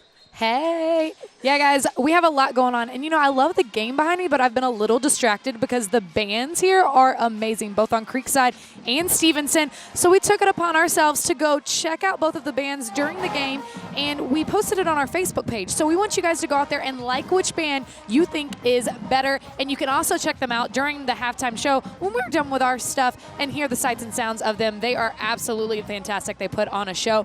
And we've been getting in some tweets from you, including from AK at Calix Korsivrek. So happy it's Football Friday. Hashtag Beat Panther Creek. Hashtag Creekside. And another from our own Samuel Crenshaw. He said, getting ready to get busy with at GPB Sports at Hallford Stadium. Creekside versus Stevenson. Tune in. That's right. Make sure you tell all your friends and family. And guys, we want to get connected with you, so you can see us on Facebook, Twitter, Instagram, and Snapchat for all the behind the scenes stuff we have going on. It's at GPB Sports on all our social media platforms. Jackie? Thank you, Raven. Well, now it's time for a round of Are You Smarter? John Nelson is standing by with the principal of the Creekside High School, Ronald Maxwell. Let's see how this goes, John. Yeah, Jackie, it's time to take another trip into the principal's office and time to catch up with the folks from Creekside. Mr. Maxwell, what's going on at Creekside these days that everyone needs to know about? This year we started an AVID program. We have about 95 students in there, so we're trying to prepare kids for college. All right, so now it is time. See, we've even cracked the envelope to kind of move the process along because it takes me about 90 minutes to open these things. All right, Art, it's time for Are You Smarter? Question that I have not seen, do not know. And here we go, provided I turn it upside to right side up. Miss Georgia, Betty Cantrell, won the Miss America pageant last Sunday night. What was her talent? Was it A, mime, B, modern dance, or C, the opera? I'm going to go with opera. That is correct. You are smarter than your students, and you're definitely smarter than me. Thanks for hanging out with us one more time. Thank you. Good to see you. I'll send it back over. We'll have more Are You Smarter in a bit with the flip side, guys. All right, John Nelson, thank you very much. High school football games are always entertaining, especially at halftime. Some great bands tonight. Let's check in with the Creekside High Marching Band right now, brought to you by Regions Bank.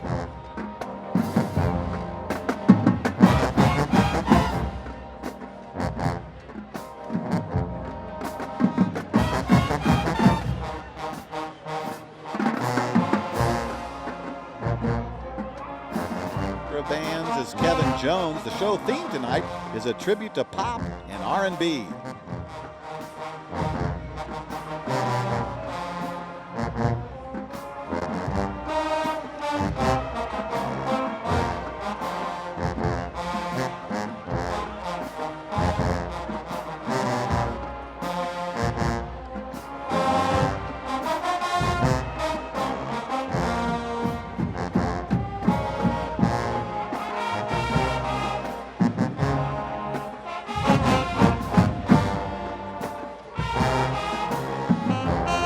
Great job by the Creekside High School Marching Band, brought to you by Regions Bank. And now let's check in with Jackie. She has a brand new segment here on Football Fridays in Georgia. Jackie? Thanks, Mark. Joining me now are some Creekside fans. Guys, go ahead and cheer a little bit. You can do that. All right, but first, I've got to test your knowledge about Georgia laws. Is this true or false? All signs must be written in English. Quick answer, true or false? False. It's actually true, but hey, guess who else did not get that right? You'll have to find out in our new segment called Law Abiding Citizen, and they owed us some sprint work. Check it out. Hey guys, joining me now is cornerback coach Sean Austin and cornerback Austin Shotwell. It's a lot of Austins to keep up with if you ask me. But we are introducing our new segment called Law Abiding Citizen. I'm going to throw a couple of Georgia laws at you guys, and you have to tell me if they're true or false. Now, there is bragging rights on this. It's going to cost you if you lose. It's going to cost you a sprint down the football field. So can you guys handle that? Yeah, we can handle it. Y'all ready to go? We can handle it, more so than that. Okay. All right, first question. You cannot live on a boat for more than 30 days during the calendar year, even if just passing through the state. Is that true or false? It's true. Coaches ahead right now. Okay. Signs are required to be written in English. Is this true or false? It's actually true, believe it or not. So you both lose that one, okay? You cannot mow your grass on Tuesdays before 4 a.m. Is that true or false? False. Okay, you guys both get that one right. Unfortunately, though, Coach is going to win this one. Right. Austin, I'm sorry, but hey, a couple of extra sprints might do you some good for Friday. It How will. do you feel? Look, extra condition never hurt nobody. Okay. 10, 9, 8, 7, 6, 5. That's not good enough, Austin. That's not good enough. That's not good enough, son. Nah, I ain't doing it again. Good work, good work, good work, young man, good work. Pays off on Fridays. I appreciate your effort. So as you can see, Austin working on his sprint work, but I'm working on my dance moves, guys. Y'all show me the dance moves. That wasn't what we rehearsed. Everybody, Creekside versus everybody. They're rowdy over here, Mark. They're ready for a second half comeback. All right, we'll see what's going to happen now. Coming up later on our GPB Football Fridays in Georgia halftime show, we will hear from the Stevenson High School Marching Band, and they again are terrific. Plus, John Nelson's dropped by for another Backroads and Backfield segment, and he travels to Savannah for that one. Jackie? That's right, and also, they're still excited. Also, though, we want to hear what you guys are saying online, so don't forget to follow us on Twitter, Facebook, Instagram, all of that good stuff. And to explain that is Raven Tirado, who will have that for us later on in the show.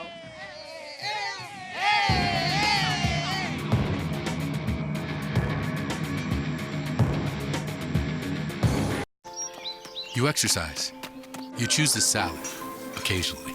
But staying well, physically, financially, emotionally, is hard on your own. So Cigna's got your back and your knees 24/7. Cigna's there to answer your questions. Or when you need some coaching. In sickness and in health, Cigna's there, helping you to get well and stay well. That's having a partner who's with you all the way. Cigna. Each week, GPB brings you the latest in high school sports. Hi again, everybody. But we want to hear what you have to say.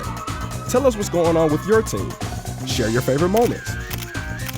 Post your own pictures and videos. And let everyone know why your team will go all the way. The best you've ever seen. You haven't seen a game until you've been to one of the games. Just log on and like us on Facebook, where you can post comments, pictures, and videos to earn your own team bragging rights. Don't forget to follow us on Twitter, too.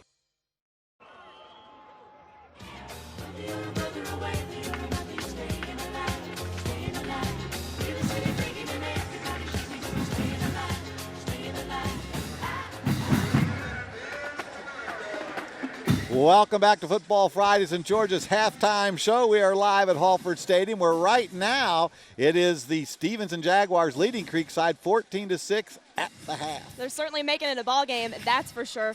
And we'll hear from the Stevenson band and also have scores from around the state. So a lot to get to in our GPB halftime show. You definitely don't want to miss it.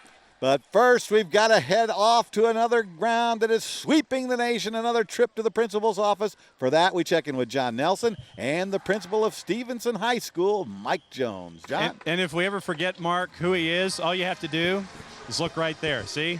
Mike Jones, principal, and it's a sonic sound jacket. I got to figure out how to get one of those. What's going on at Stevenson these days? A lot going on. But first of all, I'd like to say thank you to the folks at Cigna for the generous gift. We appreciate that. We got a lot going on at Stevenson High School. Our theme this year is Jaguars All In, G2G Gear to Greatness. And it started last year with a 5A state championship in girls basketball, a senior class that amassed over $7 million in scholarship offers. And this year, our enrollment has increased and parent involvement has increased. So we got a lot going on at Stevenson. All right, time to play Are You Smarter? The question has already been cracked out of the envelope because it would take me entirely too long. So question number 2 is, which of these is not a popular dance? Is it A, the whip, B, slide, pop, and drop, or C, nay-nay? Slide, pop, and drop. That sounds like something that happens at the Waffle House. I've seen him do C, so. Can I say hey to my mom? You just did. Oh, hey, Mom, how you doing? Savannah, Georgia. Hey, Mama. That's another round of Are You Smarter? 2 for 2. Send it back to y'all. I love that. Hey, Mom. High school football games are entertaining even at halftime, and much of the pageantry and tradition that is involved in high school football comes from the band. So let's listen in to the Stevenson High School Marching Band, brought to you by Regions Bank.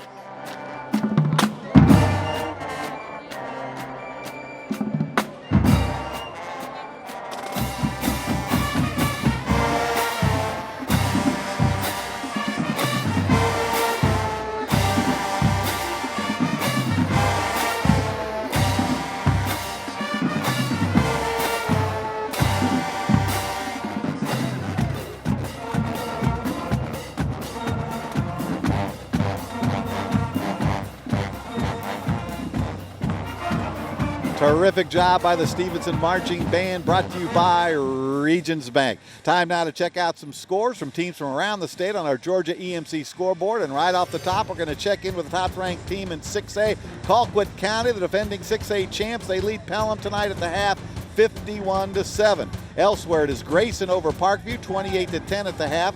It is Walton leading Wheeler, 22-12 in the third quarter. Mill Creek over Duluth, 38-0 in the third. It is McEachern over Lovejoy, 21-0 in the second quarter. Camden County over Wayne County by 4 touchdowns at the half. Houston County leads Warner Robins by a TD at the halftime. It is Buford over White County, 28-0. It is LaGrange leading Mary Person 7-6 at the half. And Fitzgerald leads Macon County 28-20 in the second quarter. And don't forget, you can also find the marching bands that are playing behind us on our Facebook page, so you'll definitely want to check that out at GPB Sports. We'll have them on our Facebook page. So let's go in to get to the schedule because we have an action-packed season here on Football Fridays in Georgia. The schedule brought to you by the Georgia EMC. Next week, we are back here at Halford Stadium, where the two-time state champion Tucker Tigers tackle the Lions of MLK.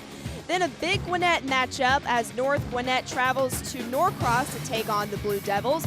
Then it's North Cobb at McEachern, followed by a trip to Moultrie, Georgia, as the Colquitt County Packers host the Valdosta Wildcats in a huge Region 1 6A game. Now, the last 3 games of the regular season are a flex schedule, so we can bring you the best of those games down the stretch. And then we're here with you all the way through the playoffs and also for the state championships in the Georgia Dome in December. Certainly a lot to get to. You don't want to miss it. GPB, of course, is your home for Georgia high school football. Thank you, Jackie. John Nelson joins us for another edition of Backroads and Backfields, brought to you by the Georgia Cotton Commission. The natural choice for Georgia. Now, Stevenson principal Mike Jones just said hi to his mom in Savannah. Yep. You traveled to Savannah to talk about a team that is just getting going. Just getting going. And what we're going to do this week and next, we're going to take a look at some of the newer schools, the newer programs, and how they're growing and evolving. The first step was to a town, technically, that's Bloomingdale's. And you want to talk about a fantastic program and a great head coach. Let's check in with the Phoenix and New Hampstead. Get there. Brand new, breaking new coaching whistle.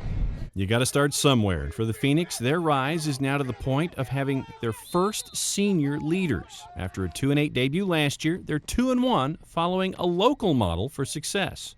Our private schools always go to the playoffs, and we've had some championship runs, but it's been tough plowing for Savannah public schools. So we want to try to create an atmosphere that's very similar to what the private schools do. And that first year was what you'd expect.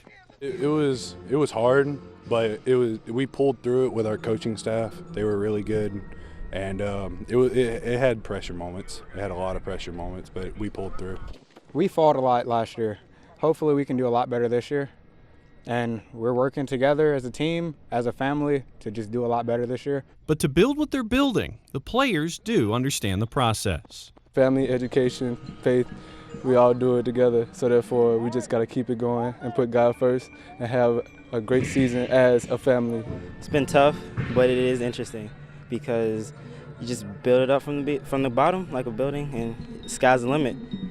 Well, it was a great experience coming out here for the first year and playing with the New Hampstead football players.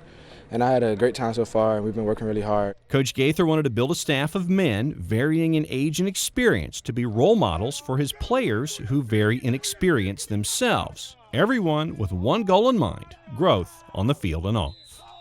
We'll probably be family for the rest of our lives because we've been through so much struggle. And now we making big accomplishments, winning games. It's good. Now, you want a scoring update? I'll give you a scoring update about New Hampstead. Right now, we said they're 2-1 in the package. They lead Hepzibah 28-7. So, Mark, they could be 3-1 in their second year of existence if they get the Duke tonight after 48 minutes. And you get all these great up-to-the-minute scores on our big app. Right here, GPB Sports. Download it if you don't. All right, Backroads and Backfields brought to you by the Georgia Cotton Commission. The natural choice for Georgia. Jackie? I think John Nelson is a scorer app all by himself. All right, now it's time for a segment that we like to call Rent Check, where we check in with some of the parents. See what I did there? And Raven Tirado is standing by with some proud parents. Raven? That's right, we're with star player Dennis Wanham Jr.'s parents. Here's Mom and Dad, and I'm going to ask you guys a few questions. See how well you know your son, okay? I know how hard teenagers can be sometimes. All right, I'll start with you, Mom. Who is his celeb crush? I'm going to say Beyonce or Rihanna. You had the first one right, and I'd have to say that's my celeb crush, too. Who could not love Beyonce? All right. Dad, favorite homemade meal? Oh, chicken pasta. Yeah, close enough. Chicken Alfredo. I'll take it. All right, that works. That's work. All right. The sports team he dislikes the most, Mom? The Saints. You are good. Look at you. All right, here we go. Last one. Don't mess it up, Dad, all right? Okay. If he could bring only one thing to a deserted island, what would it be? Probably his mom. He said survival guide, so we'll say that you're definitely a survival guide. Okay, guys, thank you so much for joining us. We've got you some tickets to the College Football Hall of Fame. Back over to you guys. All right, Raven, thank you very much. Time now for our career play of the game, brought to you by the Technical College System of Georgia. Looking for a career in the medical field? You'll find great job opportunities and free tuition through the Technical College System of Georgia. Learn practical nursing, medical office assisting, pharmacy technology, and many more jobs in need of skilled talent. A free education in 10 high-demand industries awaits you at the Technical College System of Georgia. Change your life. tcsg.edu. All right, we've had a terrific halftime show with both bands. It's 14-6 right now. Stevenson on top. It should be a great second half. I love the fight that Stevenson's putting up. They're like, you know what? Not this time. We're going to mark our territory. And so far, they've done that in the first half. A lot to get to. Of course, anything can happen in football in the second half. So we'll have to see what happens. All right, we'll be back with the second half call right after this timeout.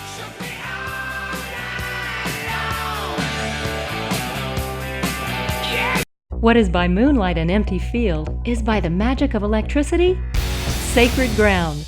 As the official energy provider of the GHSA, Georgia's electric membership cooperatives proudly support our student athletes. We are there, illuminating the glory moments fans just have to see. Capturing the hustle, elevating champions, sharing the win. Georgia's EMCs, empowering our youth, lighting the way. You exercise. You choose the salad, occasionally. But staying well, physically, financially, emotionally, is hard on your own. So Cigna's got your back and your knees 24/7. Cigna's there to answer your questions. Or when you need some coaching. In sickness and in health, Cigna's there, helping you to get well and stay well. That's having a partner who's with you all the way. Cigna.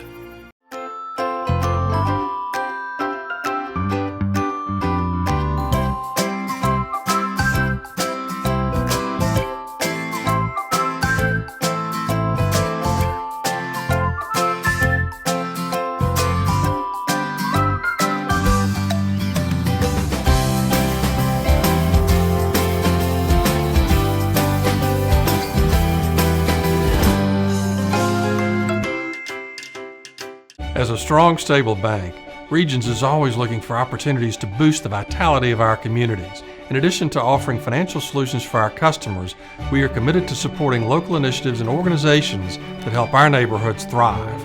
Regions is proud to be a partner with GPB in building a better Georgia.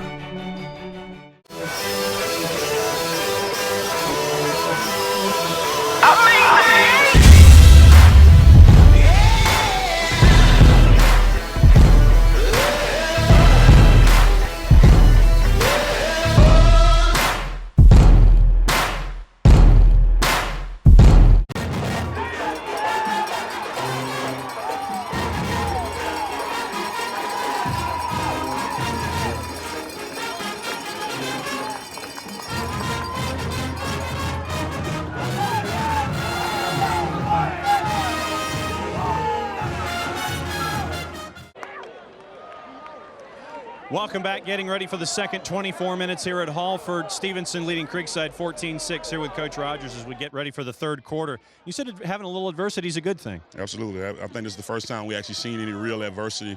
I'm interested to see how we respond tonight. I see leadership start to emerge tonight. We'll be fine. And pass rush, obviously, they were getting it to the quarterback in the second quarter. Any adjustments to try to get around that? We got to change some things that we're doing with protection, but we're fine. We made the adjustments. We'll be good to go. Thanks, Coach. All right, no problem. Send it upstairs. First half highlights and stuff. All right, thank you, Nelly. Matt Stewart along with Sam Crenshaw up here, and we talked about at the start of the game, winning the line of scrimmage. Will Rogers, who we just saw right there, said that was going to be key to the ball game.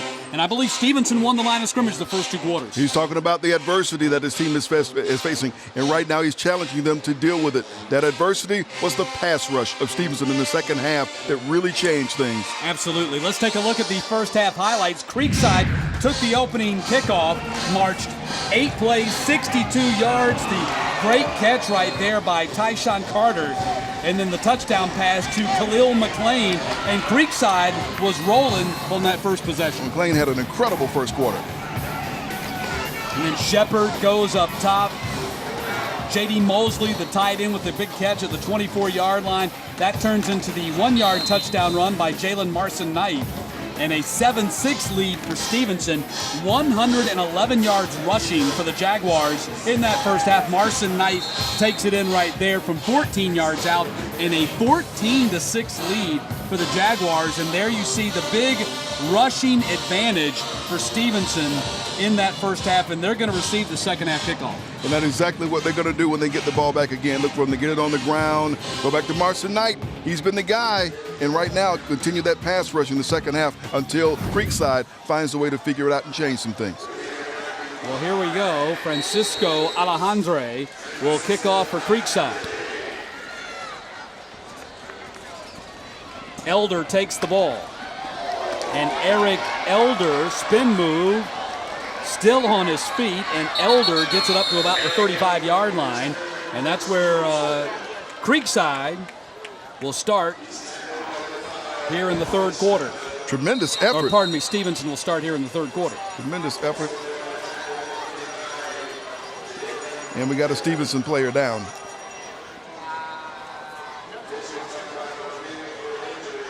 J.D. Mosley, who had a couple of pass catches in that first half, their tight end, is down on the field right now. In fact, you saw his first one in that highlight package we showed you right before the kickoff. And he's looks up like and he's moving. okay. He's up and moving. So Stevenson looking for their third win of the season and their first ever victory here in their third meeting all time against Creekside. And it would be so big to get this victory against this Creekside team. Considering what happened last year, but last year is last year, but just because of what this means with the sub-regions and the possibility of facing these guys again down the road, but they still got the second half to go here. Marson-Knight gets the first carry of the second half, and a big run for Jalen Marson-Knight down the sideline, and good night.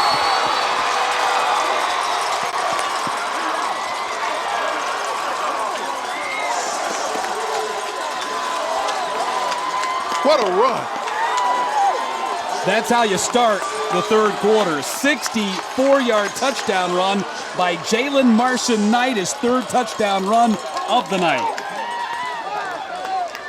And I can't wait to see the replay on this one and see those black jerseys getting out on front. He had a convoy out there, and he followed them to perfection. Tisdale on for the PAT. And he gets it over. Not a thing of beauty, but you take it. It counts for 1 point nonetheless, and a 21-6 lead for Stevenson as we take a look at our TCSG touchdown replay. We talked about this game being run up front, and look at the big guys out front there. 51 leading the way. Jaleel Irvin, Cameron Smith, they pave the way. Yeah, you mentioned Marson-Knight does the rest. You mentioned 51, Jaleel Irvin. 58, Kenneth Johnson. I don't know that they hit anybody, but they're just big, wide bodies running interference. You got to get around them. They didn't have to hit anybody.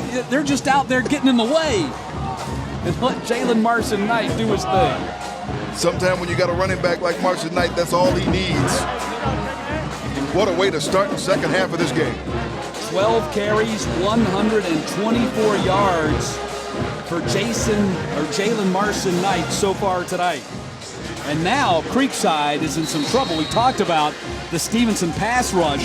Well, they're going to really be facing it here in the second half, down 2 touchdowns. They really are. Coach Rogers talked about challenging his team and facing adversity. Let's see how they respond. Freeman takes the squib kick and returns it to the 44-yard line. So that's where Creekside will go on offense for the first time here in the second half. And a Creekside team that had outscored their first 4 opponents 163-46. Incredible. Down 15 points here, 32 seconds into the third quarter. Got their work cut out for them. And Felix Harper completed 10 of his first 14 passes and misfired on 7 of his next 8. They'll try to run the ball right off the bat. Aaron Sterling was the first guy there as Sabree Curtis gets very little on the play.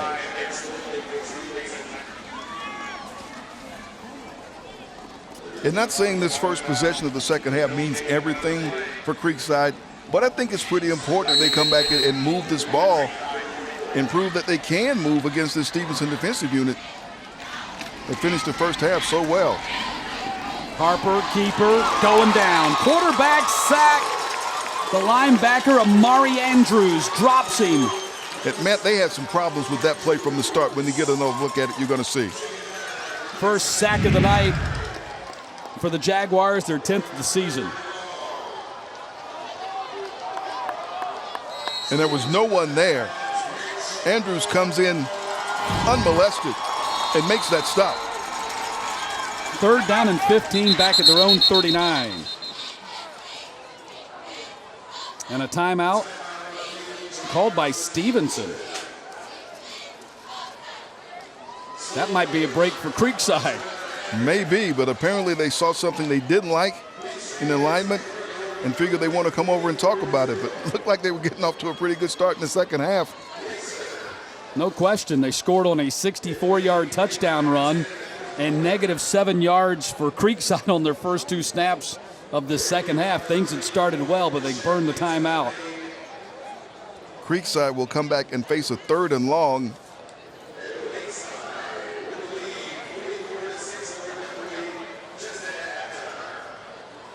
Felix Harper, it has been a very different ball game since he started on fire on that opening drive. I mean, he was just slinging that ball all over the field at will. But the one thing a quarterback has to have is they've got to have protection. Only 11 yards rushing also for Creekside in that first half. They have shut down the running game too. Harper, heavy pressure, steps up, hit, ball out! Pitts separates Harper from the ball, and Harper ends up on top of it. It came right back to him, but what a hit. What a hit he took from Michael Pitts. Go play the lotto with Harper because that ball came right back to him. He was lucky. Here comes the pressure again. He steps up, but he doesn't see from the backside. Pitts comes in and knocks the ball loose. And he just happens to be at the right place at the right time. He's just laying there trying to regain his senses, and the ball rolled right to him. Right place, right time. Creekside dodges a cannonball. Now we got a whistle and a flag. Last time we saw Creekside punt, it was their excellent wide receiver, Khalil McClain. We got a different punter back there now. Tell you what, that Michael Pitts is a good-looking defensive end at 6'4", 255. Tommy Tuberville got a good one coming his way to the Cincinnati Bearcats. So look at him. Came in to the ball game team or defensive line leading 23 tackles and 3 quarterback sacks, 6 tackles for loss. 4th down and 10. Alejandre, low snap, and he gets it off. And it's caught by Stevenson on the run. They might take this back. Carlito Gonzalez, touchdown. What a play. Are you kidding me? I don't know that I've ever seen that happen before. That was Willie Mays. He caught it over his shoulder. Willie Mays catch. He did. He turns around and takes it back for a touchdown. Coach Rogers can't believe it. Man, that is 2 horrible punts that had ended up being scores for Stevenson tonight. One directly like that one and one indirectly earlier. And Aaron Dowdell and the Creekside Seminoles down 27-6. That's a 56-yard punt return, most unconventionally by Carlito Gonzalez. I'd say.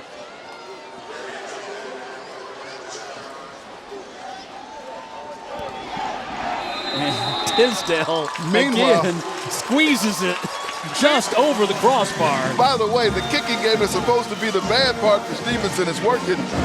And Creekside can't do anything right in that part of the game. Take another look at this play. Well, it all started with a terrible snap back to Alejandre as we take a look at our TCSG touchdown replay. And he just decided to kick at it down on the field, then reached for it. Hannah hit him, and watch that catch by Gonzalez over his shoulder. Say hey. And then he goes 56 yards for the score. Oh, my. Don't think I've ever seen one quite like that before.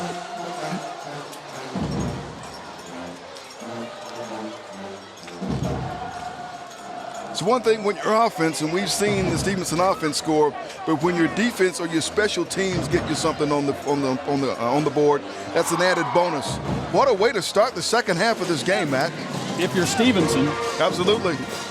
Not so much if you're Creekside. Boy, they are in trouble. In a hurry, too.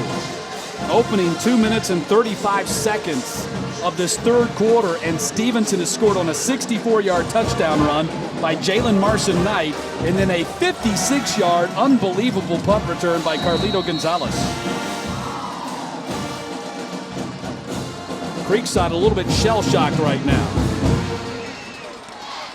Freeman again on the return from the 25, and Kelvin Freeman up close to the 40. They'll spot it at the 39. As we take a look at this catch by Carlito Gonzalez. I mean, that is fully right over his head. That's not even over his shoulder. That's right over his head. And then he has the wherewithal to turn the right direction and score the touchdown. Remarkable play. If you're an Auburn Tigers fan, he's committed to your school. I hope you're happy. 1st and 10, ball at the 39-yard line. Bad snap. Curtis ends up with it. Nigel Grant making the tackle. Pick up 5 on the play. Bad snap. They're having trouble with the snap, on the punt snap and then just on the regular snap. Curtis made the most of it. Here he is another run. He's up. I think he may have enough for the first down on that run. Right at the first down marker, the 49-yard line, and it is a first down for Curtis. Curtis, he's been offered by Colorado State. Of course, you know that Mike Bobo, the former Georgia offensive coordinator, now the head coach of the Rams there, so no doubt a connection from his days back in Athens. Also been offered by Miami of Ohio, Kent State, and Alcorn State.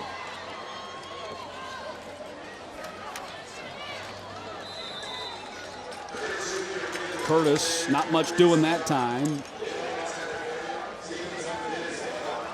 Jolly making the tackle. Good look at that. Defensive line, number 25 out there on the edge. Michael Pitts, number 5, Aaron Sterling, 50, Ivan Staples, who actually has 13 tackles coming into the ball game, and number 8, Dennis Wanham. We talked Raven Tirado talked to his parents at halftime, and Pitts nearly had an interception. Yes, he did. The defensive lineman, the quarterback rolls to throw. They always say, get your hands up. Hands were up right there and almost paid off with a pick.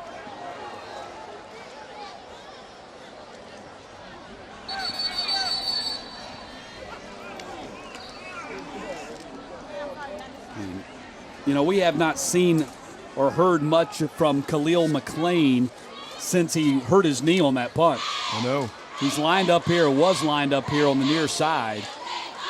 And they got Hassan Littles out there, one-on-one coverage with him. He gives up a lot of size. Littles is matching his name, 5'9", to McLean's 6'4". And you would think that they would go to him, but the difference is Felix Harper getting the time. I think that's the difference. In the first quarter, he was getting the time, and that's ended. Yep. Well, you heard head coach Ron Guttrell, when he was talking to John Nelson going into the locker room, said they wanted to get Harper off that spot. And they've made him move around some and really made him uncomfortable.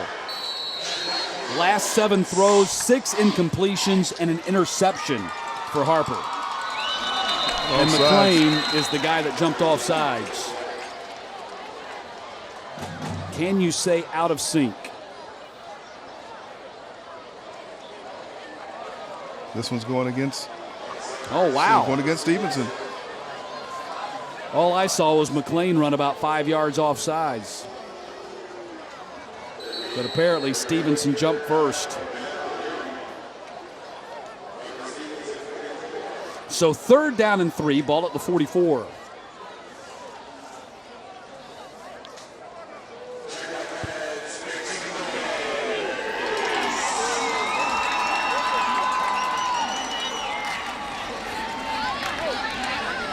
Curtis did not get to the sticks. And I think it was once again Michael Pitts. First guy got his arms on him. 4th down here, so what do? You almost have to go for it. Yeah, down 3 scores. Yeah, you bet. And that's what they're going to do on 4th down and 2. Andrews, the linebacker, comes running up to plug the gap.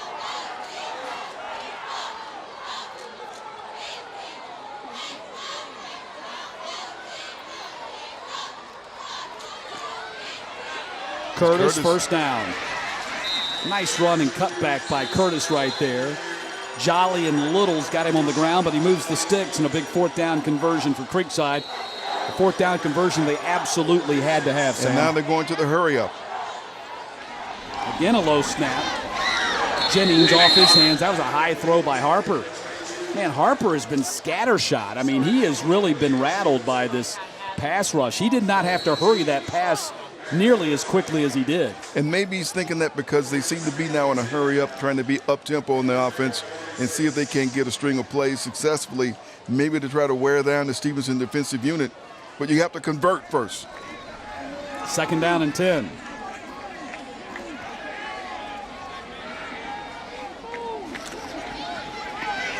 Harper in trouble. Ball is out, and Creekside gets on top of it.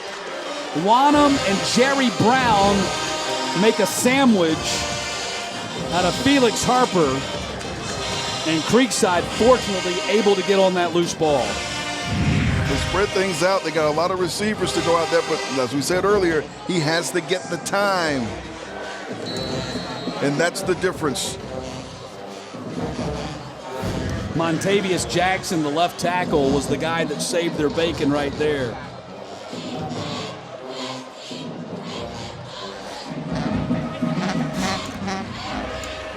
Setting up the screen, that's McLean. And McLean with his first big play since the first quarter.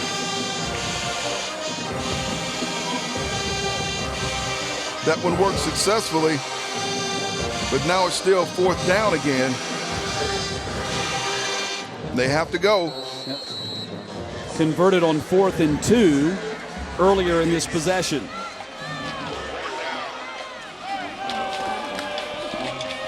Harper fires, intercepted. Jolly gonna take it back perhaps all the way. One man to beat. And Jolly finally out of bounds at the 10-yard line. Sean Jolly with his first interception of the season and a 63-yard return. Take another look at this. I'm not sure that pass wasn't deflected coming out from Felix Harper. Let's take another look. He's got the pressure coming. Nope, not deflected. Just a great play by Sean Jolly.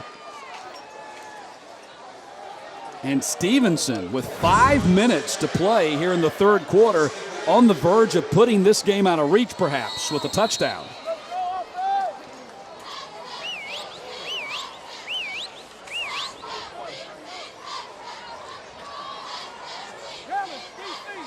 Creekside came into the ball game 4-0 start, ranked number 4 in the GPB 5A top 10. About to take a precipitous tumble if this result stands. Marson Knight picks up about 4 on the play to the 6.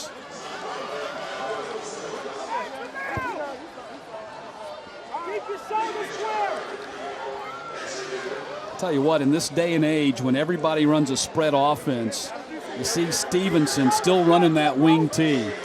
And they show you, man, if you can run that wing T effectively, still win. You can still win. Still wins football games. Forget about the spread. Marson Knight into the end zone for his 4th touchdown of the evening. It is 34-6.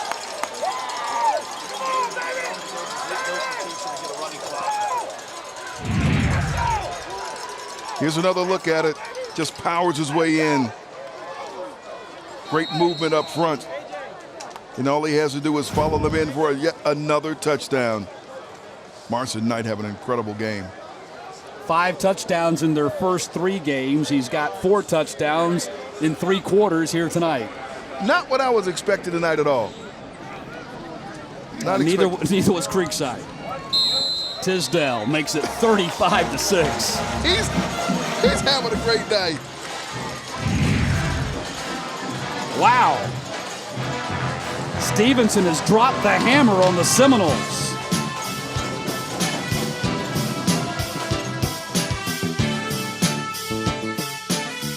It brings out the best in all of us.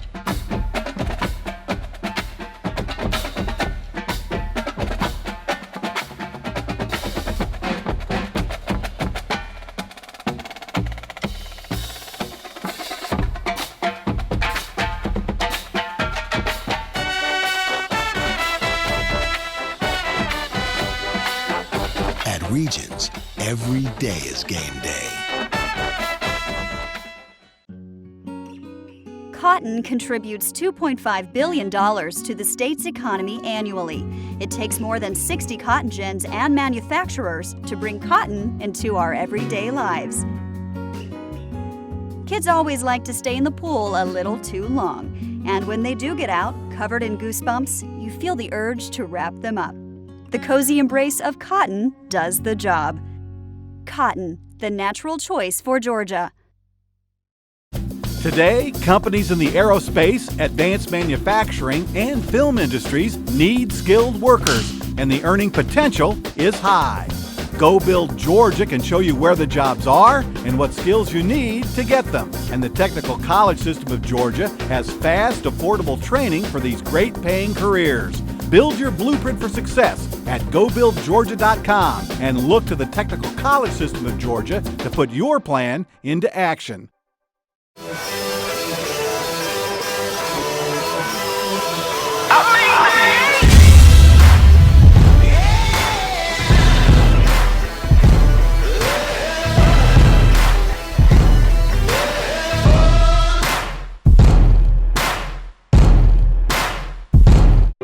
Once upon a time, an artist invented new ways to amaze and inspire us and created worlds of pure imagination.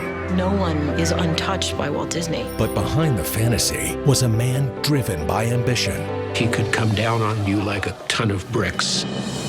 With unprecedented access to the Disney archives, meet Walt Disney on American Experience.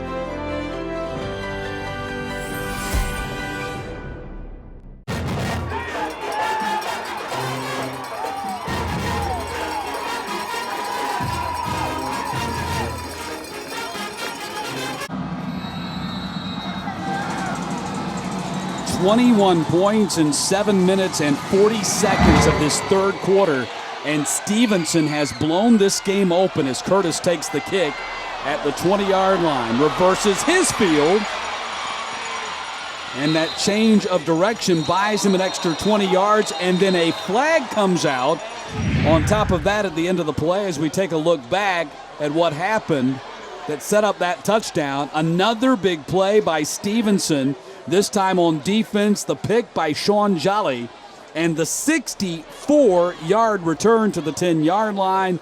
And then Jalen Marson-Knight crashes in from 6 yards out, his 4th touchdown run, and we have a 35-6 lead for Stevenson. And it's been big plays across the board. First offensively, the 64-yard touchdown run by Marson-Knight, Sam.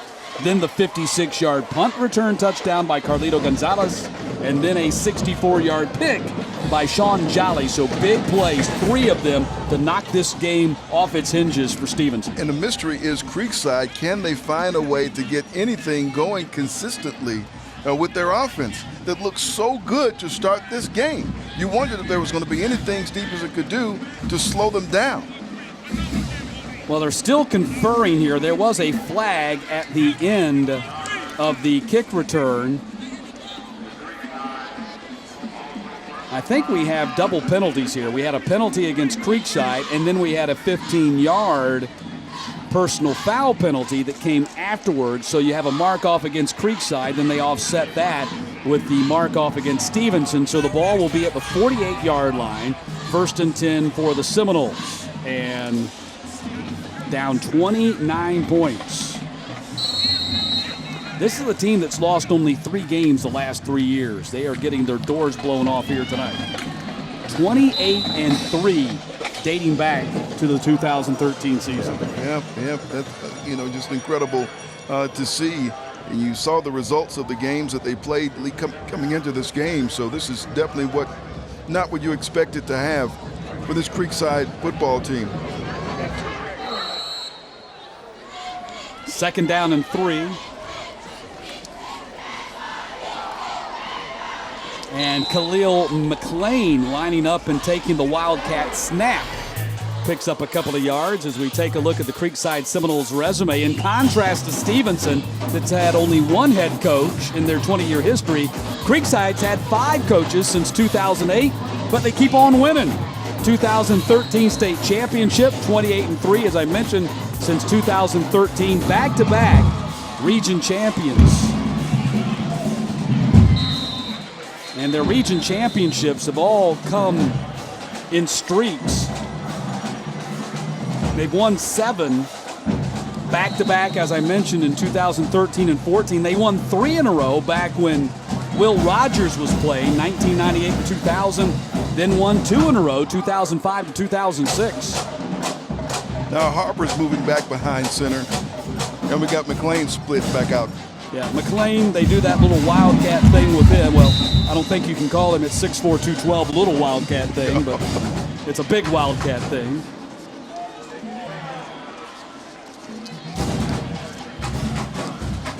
So 2nd down and 6 coming up at the 35-yard line. Helmet off, and that'll blow the play dead.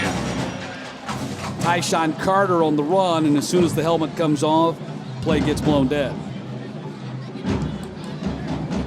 Of course, a lot of everyone, the Creekside, people who follow Creekside and from that community, from that school, probably excited to see what happened in last night's NFL game. Eric Berry. The return of Eric Berry.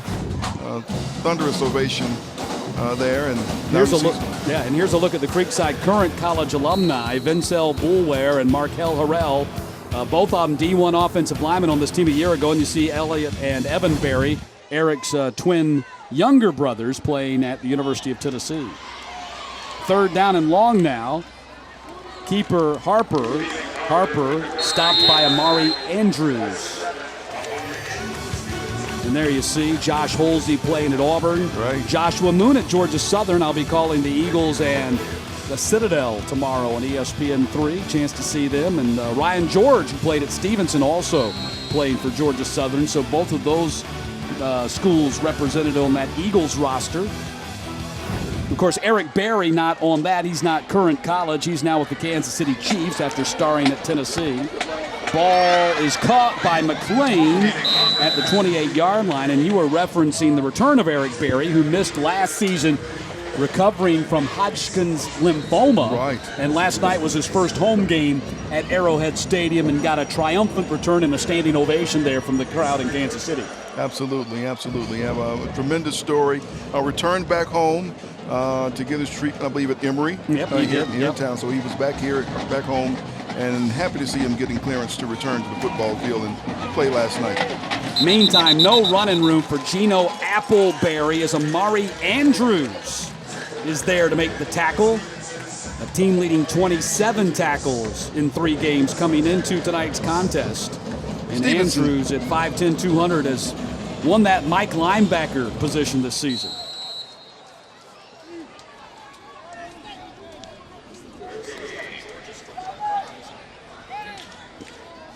Second down and 10. Tyshawn Carter, that's Andrews again on the tackle.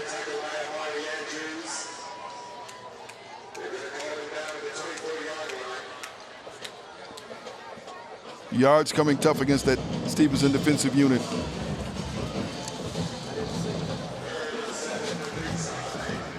So 2nd down. 7 from the 24. See if Creekside tries to run one more play before the end of this 3rd quarter. They'll have to hustle.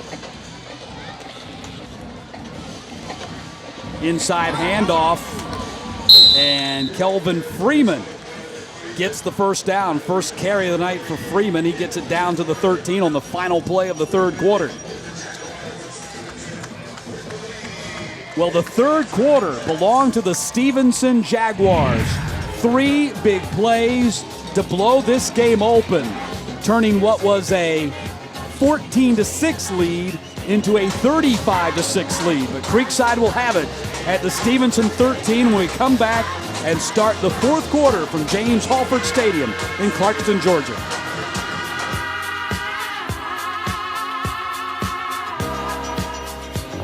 As teachers, we have the most incredible opportunity to make a difference in the lives of students. Make a difference by teaching kids how exciting learning can be, but most importantly, giving them the opportunity to find out what encourages them, what inspires them to make a difference themselves.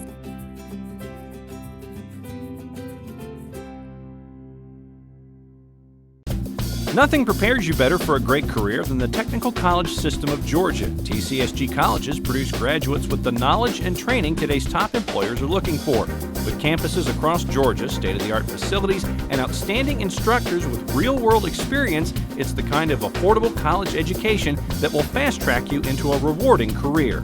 We're building a better future for you.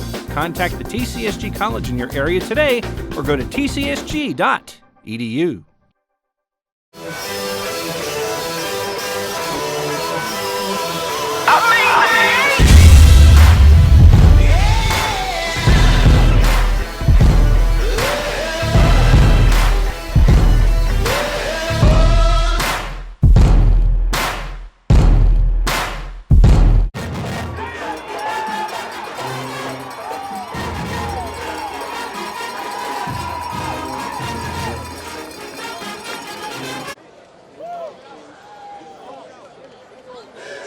Start of the fourth quarter, Matt Stewart, Sam Crenshaw, John Nelson, and the GPB Army with you as we begin this fourth quarter.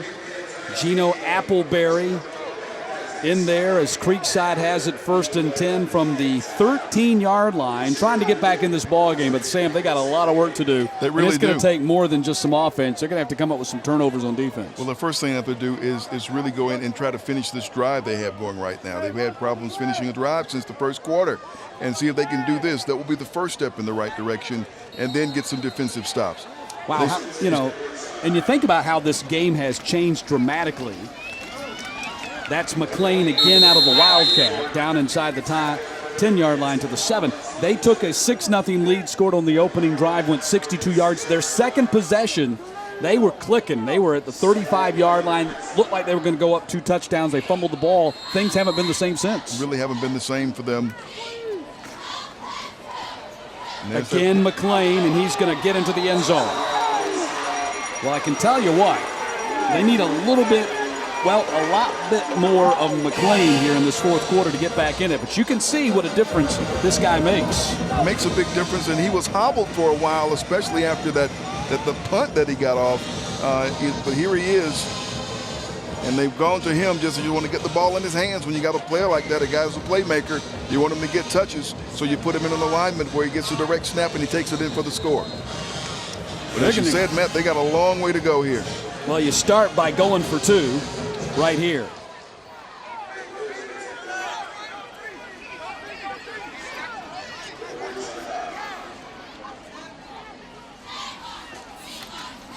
Harper fires, and off the hands of Matthew Ellis White, and the 2-point conversion fails. But Creekside does get the touchdown on the 6-yard touchdown run by Khalil McLean, his second touchdown of the night. 1 receiving and 1 running, and it's 35-12. And there's the big line coming off the field for Creekside. They've done a good job in that series. When that one working, Aaron Dowdell and company. So now you're down 23 points, and you've got 11 and a half minutes. Now, not out of the question, Stevenson scored 21 points in 7 minutes and 40 seconds. They have, The thing now, what do? Are you going to kick it deep? You're going to try to get the ball back now? You're going to go ahead and kick it to them and see if your defense can go to work. Remember what Stevenson's going to do. They're going to get that wing T. They're going to try to grind up this clock. Their offense is their defense when it comes to that.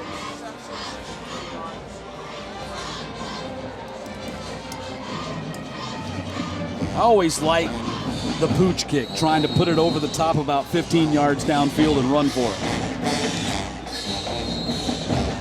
Line drive kick that goes all the way through. I think the kickoff got blown dead before they executed.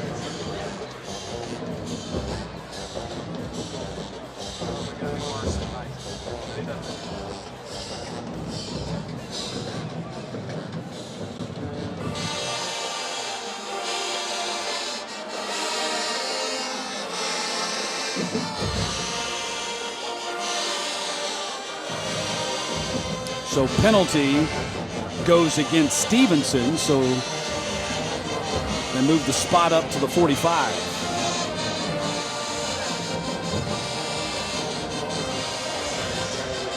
It looks like they're trying one of those situations where you kick a line drive and try to get a ricochet off one of those guys up front. Or get a tricky bounce. Yep.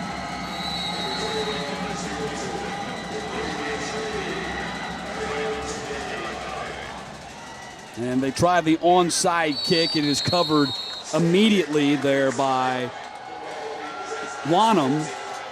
Dennis Wanham got on top of it as we check in with John Nelson. All right, guys, let's give you some updates with some scores from around the state. Probably the biggest news so far, Collins Hill thumping North Gwinnett third quarter. Right now it's 49-21 Collins Hill in the third quarter. Lassiter having problems. They're down 18-12 to Milton right now. Valdosta no problems with veterans. That's 55-7. A couple of finals.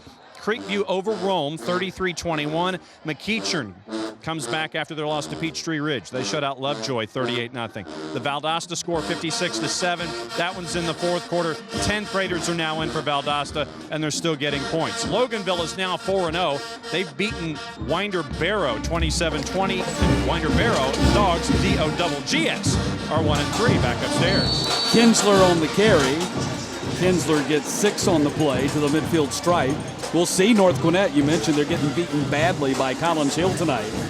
Unless they can rally, we'll see the North Gwinnett Bulldogs at Norcross 2 weeks from tonight. How about the night that Jalen Marson Knight has put together? 14 carries for 134 yards, and he has scored 4 of their 5 touchdowns. He has been something to watch. We knew he was special coming into the game, but a lot of ways he can show you the power, he can show you the speed. He's a great combination, and Coach Ron Gartrell loves to give him the ball. And how about the speed on that 64-yard sprint to the end zone? But you're right on the money. He has the power that you typically see in the wing T fullback, but he also has the speed to play the halfback position if needed.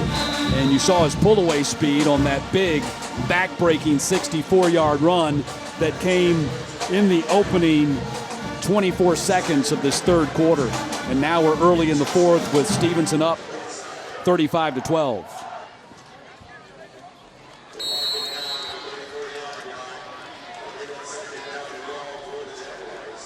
Jaguars got a second down and long here. 2nd and 24. Man. Well, they're happy to run the clock right now.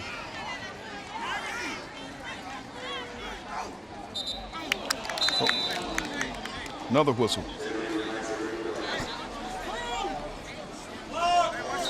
Nuru Tinch hopped when he was out there on the edge. You see Ron Gartrell giving him that look. Yeah, you don't want to see this. I mean, you got the lead. You played a great game, and now you don't want to get to the fourth quarter here. That was funny. Just the look that Gartrell gave him as he trotted off the field. And you notice he trotted to the end of the line. He didn't trot over to the head coach. I'll just go over here and disappear for a while. And nowhere near coach. He knows.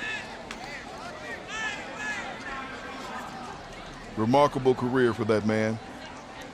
What he's done here in DeKalb County. Closing in on 200. One going to be, when it's all said and done, he'll be remembered as one of the legendary coaches in this county.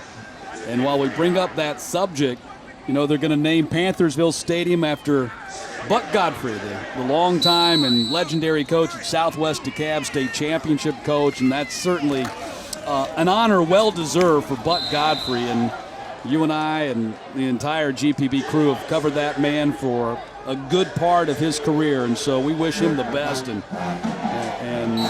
congratulate him on that honor to have the stadium named after him. Very much so. Very fitting. That's happening tomorrow evening. Yep. Out at Panthersville Stadium, and after the ceremony, I think is around 6.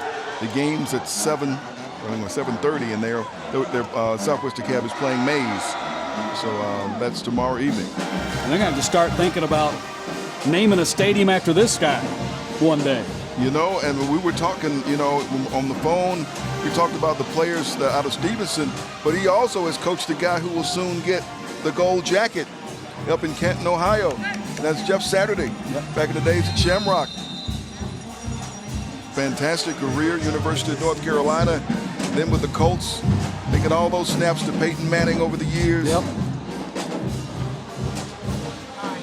Timeout with 90 seconds gone in the fourth quarter. And Stevenson leading big.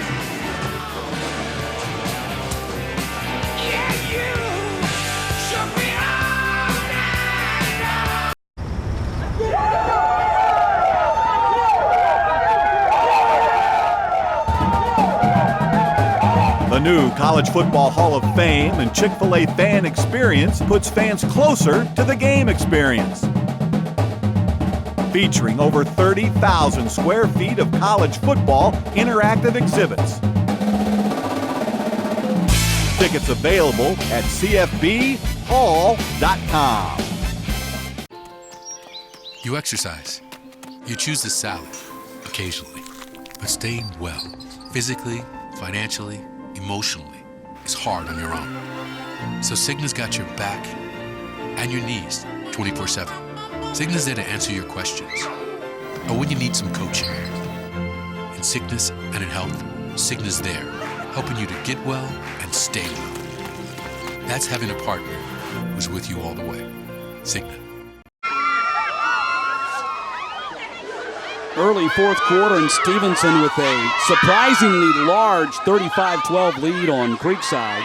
We were talking about Jeff Saturday, who Coach Gartrell coached at Shamrock. Here's a look at all the guys that he coached at Stevenson that have gone on to play in the NFL. Most recently, Mike Davis, a fourth-round pick out of South Carolina, now with the 49ers, and Preston Smith, second-round pick out of Mississippi State, playing with the Washington Redskins. Riley and Shepard are still in the league as well with the Skins and the Dolphins.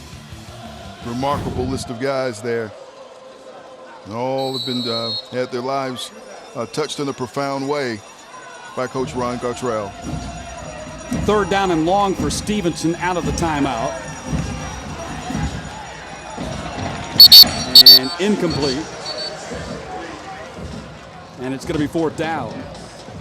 And, you know, reflecting on the coming 200 victories for Ron Gartrell, should come in the month of October, he said, number one, he never had any idea that he was going to be around this long coaching. I mean, it's not anything that he ever set his sights on. But he really was complimentary of all the principals he's had at Stevenson High School and how they have let him run the program. They've trusted him to run the program, and he's run it with class and with dignity. And they have set the standard here in DeKalb County, along with Tucker. Don't want to take away from some of the other great programs in this county as well. But Stevenson certainly, for the last 15 years, 15 consecutive playoff appearances, 145 wins, just 39 losses in that decade and a half. If you had to say there's been one team to beat, and Tucker and Stevenson have alternated, rarely playing in the same classification, right. So their accomplishments stand separately from one another, really. But both those teams have been the class of DeKalb County over the last 2 decades. On third down, Marson Knight, first down, and nearly broke another one. Almost. Just one more step. Look at this. He cuts back. And one.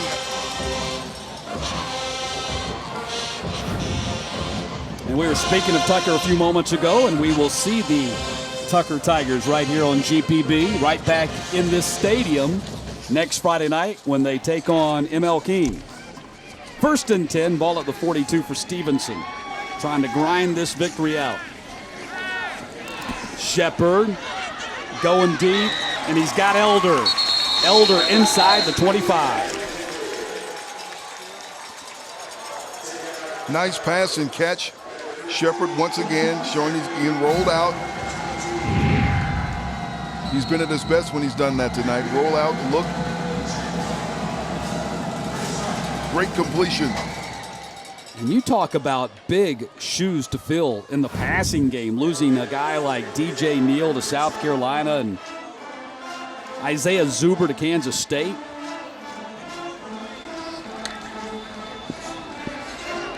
Marson Knight inside the 20 and down to the 16-yard line. Pick up of 8 for Marson Knight. He's getting close to 150 on the night. 156, he's over it. What a night. Carries. What a night for him. Fuller was slow getting up for Creekside, and he's making his way off to the sideline, 32.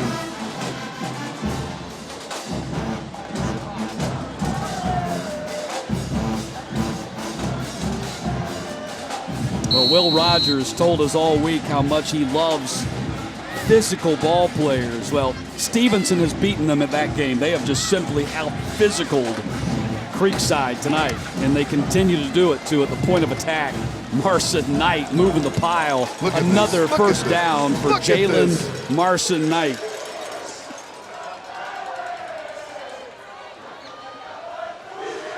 Keeps the legs going inside, outside. Doesn't matter tonight. 1st and goal to go from the 5. Marson Knight up over 160 now.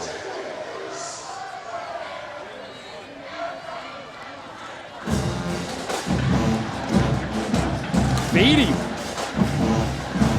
5th touchdown run of the night.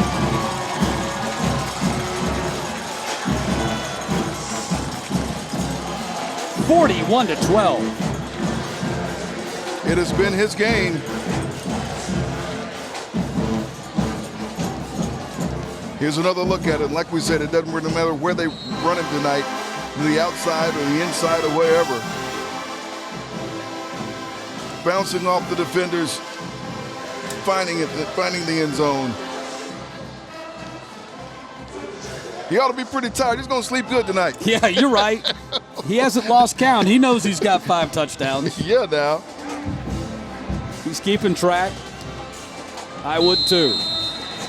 Tisdale with the PAT. It is 42-12. Jalen Marson Knight. There have been a lot of great running backs in Stevenson history, and he's adding his name to the list.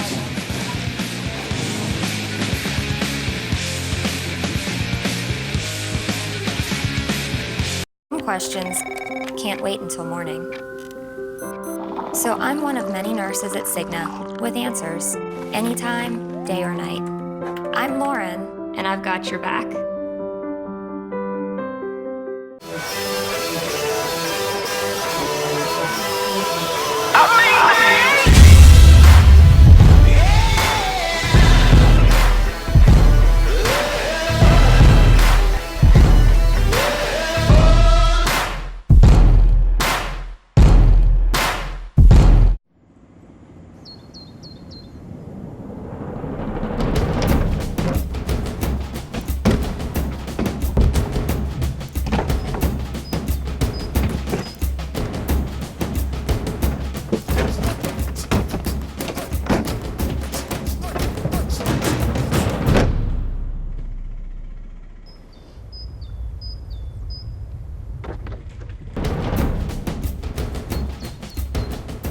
Stay connected to your team like never before with the GPB Sports Football app. Get the latest news, Watch featured games live wherever you are.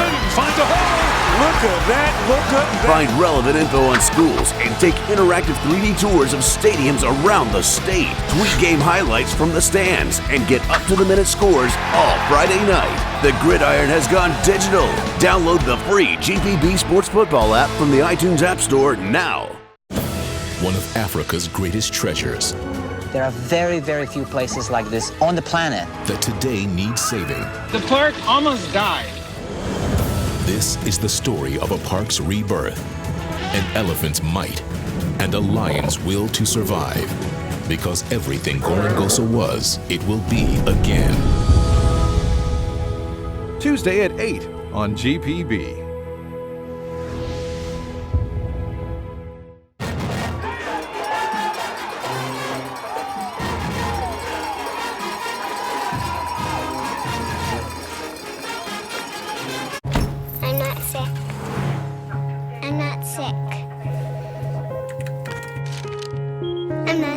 She's perfectly healthy. Cigna covers preventive care.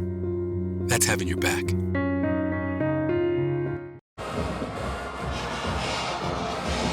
.901 to play, and Stevenson with a 42-12 lead on Creekside.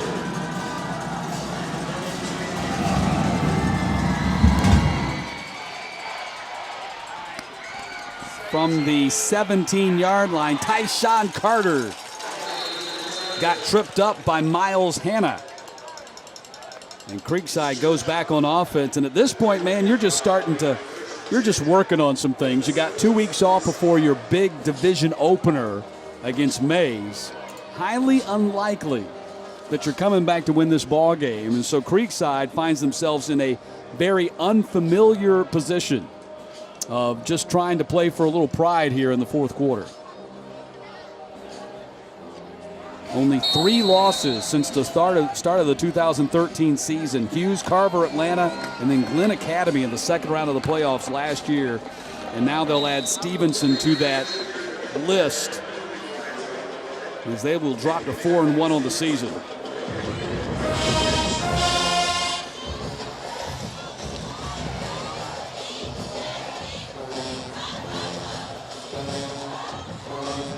Well, I think this answers some questions about Stevenson. They'd had big wins against Arabia Mountain and Banneker, but they took a big loss against American Heritage.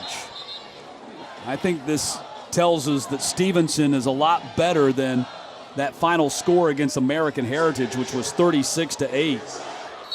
And Ron Gartrell, kind of echoed that when we talked to him this week when he talked about how young his team was, but they felt like they could compete. And when he talks about youth, it's not just the 31 freshmen they have on the roster, which is double the amount that they've ever had, but also talking about, playing seniors, some seniors that you say, well, that's an upperclassman, but if it's a senior who has never started, that's a lack of game experience. It's true. It's true. Well, if they were young, they grew up tonight, for sure. Tyshawn Carter trying to get around the edge, and Amari Andrews, like a heat-seeking missile, drills him at the 40-yard line.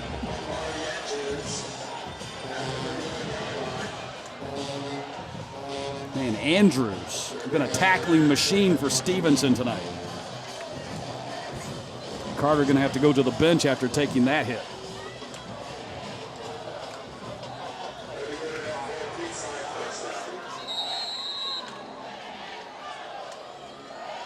Did get enough for the first down, 1st and 10.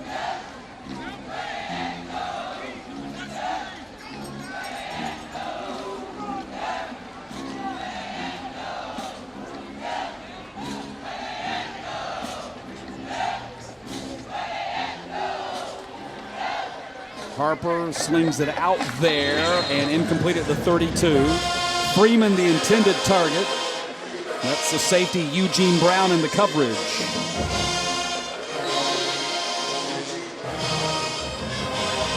Second down and 10.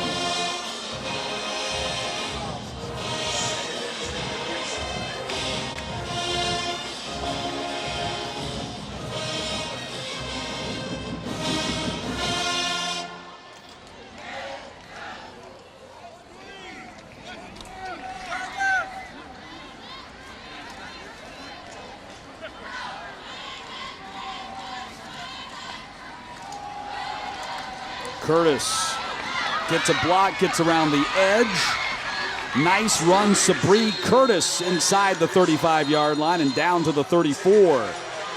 Very nice run by Curtis. Gets to the left side, goes up the sideline. You notice you're saying they lined up in the I that time and had Freeman as a blocking fullback, and that was a big block that he threw out there on the edge to spring him. That was big.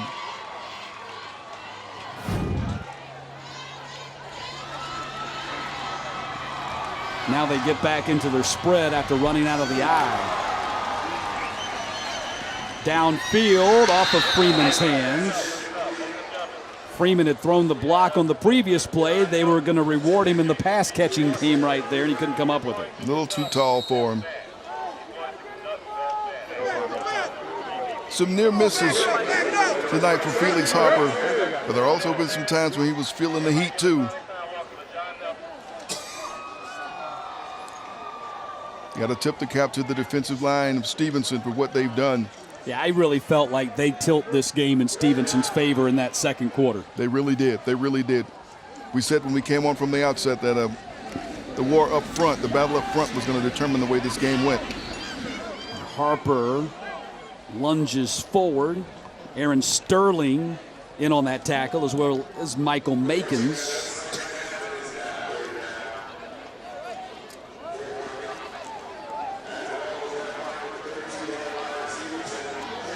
Third down and 8. Number 5 has had a busy night for Stevenson. Curtis, no, he's in trouble. And it was Michael Pitts who met him in the backfield and got him going backwards. I like Michael Pitts. Don't you like him? He does a lot. Here he is. Just changes direction, but he won't let him go.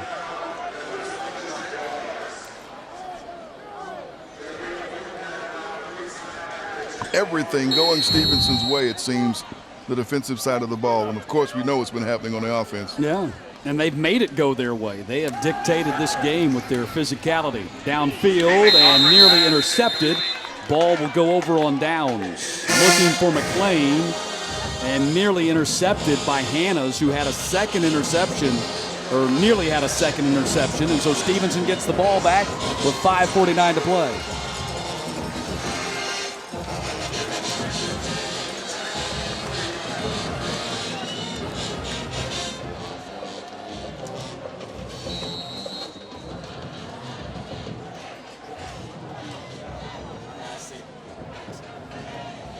So Stevenson back on offense, going to salt this game away and improved 3-1 on the season. Richard Gray now in there at quarterback. Nothing doing right there on the carry by Antonio Woods. John Nelson. Uh-oh. What are you doing down there? Oh, look at this guy. Oh, my.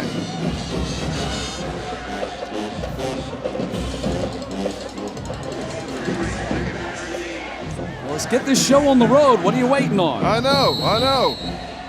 All right, John, what are you doing down there? Uh-oh.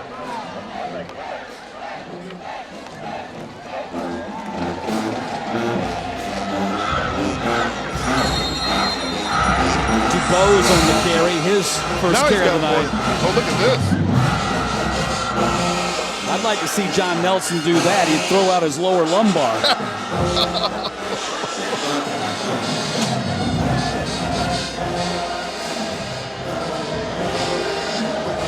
Work it, John.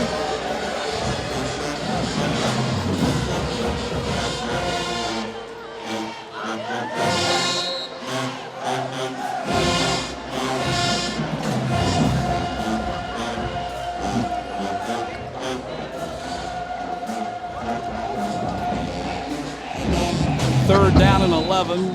DuBose on a second consecutive carry, not going anywhere. McKeel Kitchens in on that tackle. Fourth down coming up.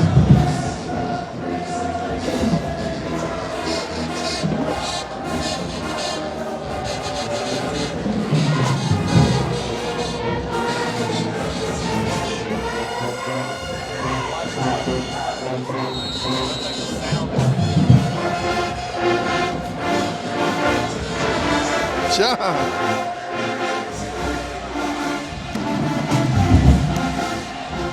Smith on the kick. Fair catch is fumbled and picked up by Stevenson, and they're going to rule that a muff and Stevenson's ball, which you cannot return a muff, but Stevenson will get the ball at the 35-yard line. Khalil Newton thought he was going to have himself a scoop and score, but it's a fumble recovery at the 34-yard line, and Stevenson's got it. 4th turnover of the night for the Seminoles.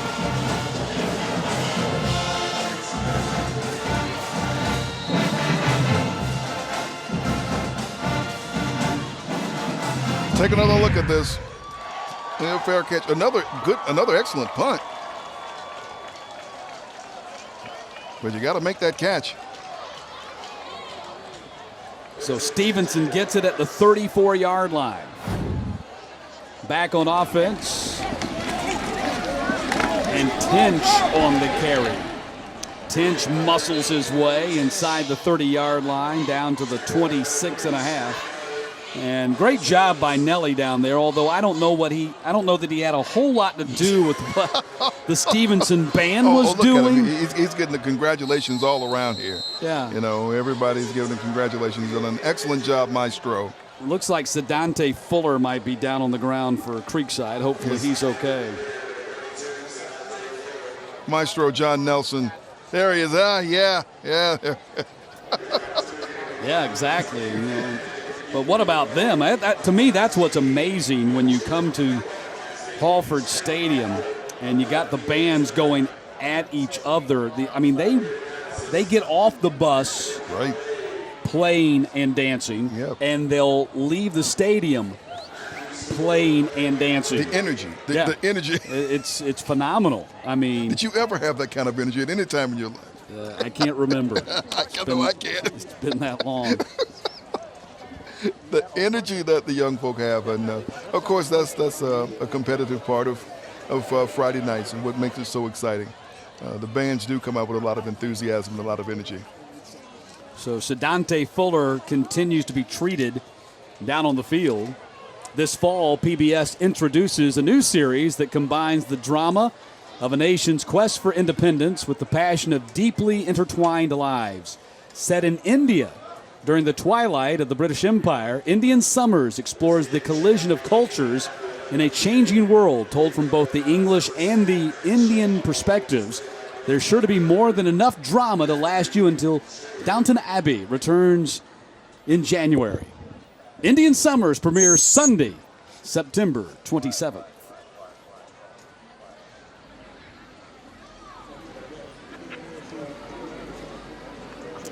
So they're still looking at Sedante Fuller. I think he's getting up now. There he is.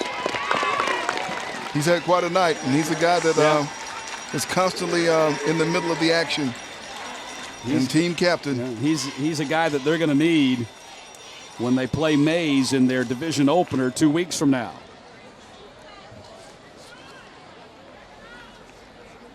So hopefully Sedante Fuller is okay. Seems to be favoring.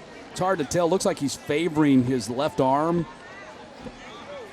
Not sure, but yeah, left arm, or maybe he took a shot in the midsection. It's hard to tell, but hopefully Sedante Fuller is going to be okay. But he is obviously in a great deal of pain as he makes his way to the bench.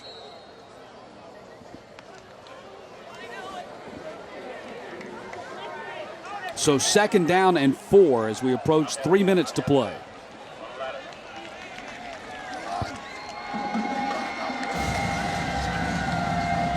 Keeper, Gray, gets around the edge. Richard Gray sprints to the pylon and dives for it and scores.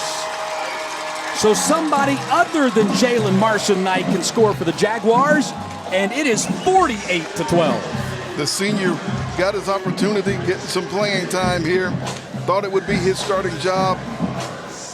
Here he is getting an opportunity to play, and it gets into the end zone for the Stevenson Jaguars.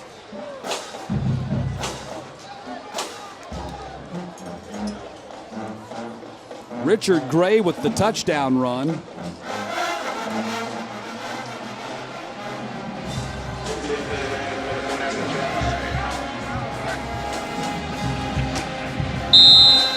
Tisdale hits the upright, and it ricochets through. It's been that kind of night for Stevenson. That kind of night for him. It's supposed to be a weak link with this team was kicking. Here's another look at the touchdown now for Richard Gray. Your TCSG touchdown replay.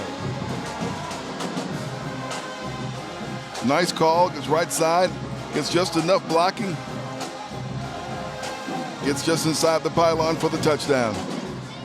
And Richard Gray makes it 49-12. What a night for Stevenson.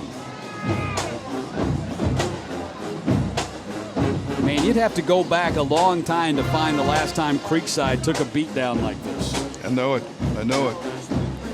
Like I said, not at all what we were expecting coming into this game. Tonight would be an exciting game. In the first quarter, looked like what I thought the entire night would be. And that was before the Stevenson defensive unit decided to just change the complexion of this game totally. Take Felix Harper out of the things that he liked to do, brought pressure on him, couldn't find his receivers. Well, the good news if you're Creekside is you got 2 weeks to get ready for Mays. The bad news if you're a Creekside player, that's probably going to be a hellacious 2 weeks of practice. It will be. After what happened here tonight. Yeah. Not going to be fun. And conversely, Stevenson will have a week off before they open their divisional play against Miller Grove on October 2nd. And we got to look at that Miller Grove team earlier today in the first game here at Halford Stadium when they got a victory over Banneker. The countdown continues for Ron Gartrell. 2 to go. 198 comes tonight. And I think one of the beautiful things about Ron Gartrell. I think one of the beautiful things about Ron Gartrell and what he's done with the Stevenson program is, I think it says a lot. He's got 5 former players. Some guy like Demario Mentor, who made it to the NFL. Raymond Sanders played, major college football like Demario Mentor, played at Georgia. Sanders played at Kentucky. I mean, guys who played on the big stage in college football and even further that come back and coach with him here. Right. Absolutely. And the guys and want to be on his staff. And the guys who are in the NFL, he'll tell you to a man, each and every one of them come back during the off season to spend some time with the current players. So they got to be proud of him.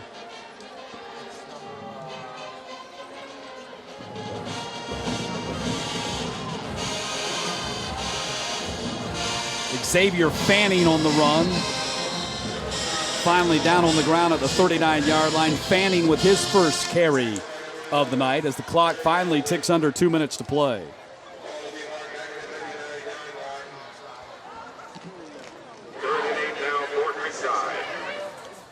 The faces kind of tell you the story for Creekside tonight. Not a feeling they're accustomed to having, Matt. Been a while.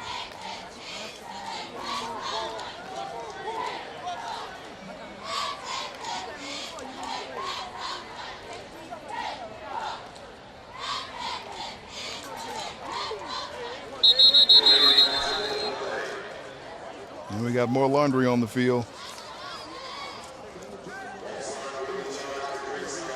Jordan Hoyer, by the way, is now in at quarterback for Creekside as we check in with John Nelson. Spent some time over on the Creekside sideline checking on Sedante Fuller, and it was the left arm because what they were trying to do was put pressure on the arms simultaneously and have him try to raise them up to shoulder level, and he was having a great deal of problem getting it past up to the parallel point for the shoulder. So it was the left arm, the left wing, so we'll see how it goes in the next week or so. Hoyer, ball is out and scooped up by Pitts, who's finally brought down at the 10-yard line. Jordan Hoyer got stripped of the ball, and Michael Pitts with the scoop and return to the 12. Wow, this is This has just become kind of like a feeding frenzy at this point. Yeah, it really has. And there's look at the turnovers, and that also tells you the story of the game tonight. Yep. That man not happy, and like you said, the next 2 weeks of practice will not be fun. Fairburn, Georgia is a long way away when you lose 49-12. It's a long bus ride. The bus ride tonight. Yeah. That's a long way away. It's really not that far away. It's going to be a long way away tonight.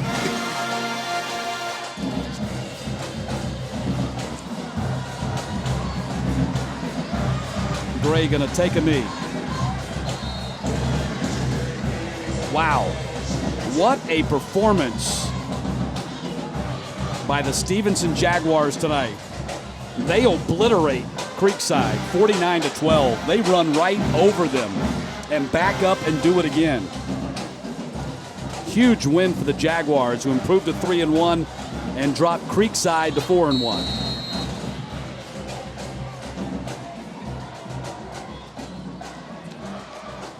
And Ron Gartrell now at 198. Wow. Stevenson, I'm thinking back in the top 10 this week.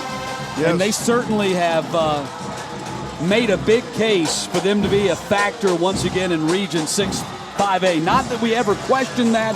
I think some people maybe questioned where the program might be at after they got beat pretty good by American Heritage. Well, I think we now know that Stevenson is okay. 49-12. The victory tonight, Sam. More than okay tonight, more than okay. And they showed in this game, like you said, we thought it was going to be a pretty close contested game at the end of the first quarter.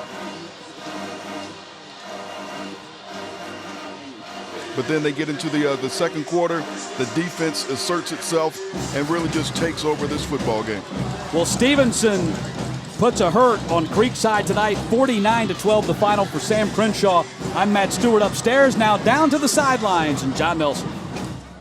Thank you, Matt. We're in hot pursuit of Ron Gartrell. So we'll see what we can do through the handshake line. Coach. We get Coach coming up right here. Dominant third quarter, and that really kind of just put the pedal down for you tonight. Yeah, a lot of big plays. You can always win games with big plays. I was real proud of our kids. They prepared, and probably the best game we played this year so far. But we're just happy that we prepared correctly. They played hard. We got a young team, so we still got a lot of growth. Okay, so what kind of growth are you talking about here? Well, our interior line, we made some mistakes early.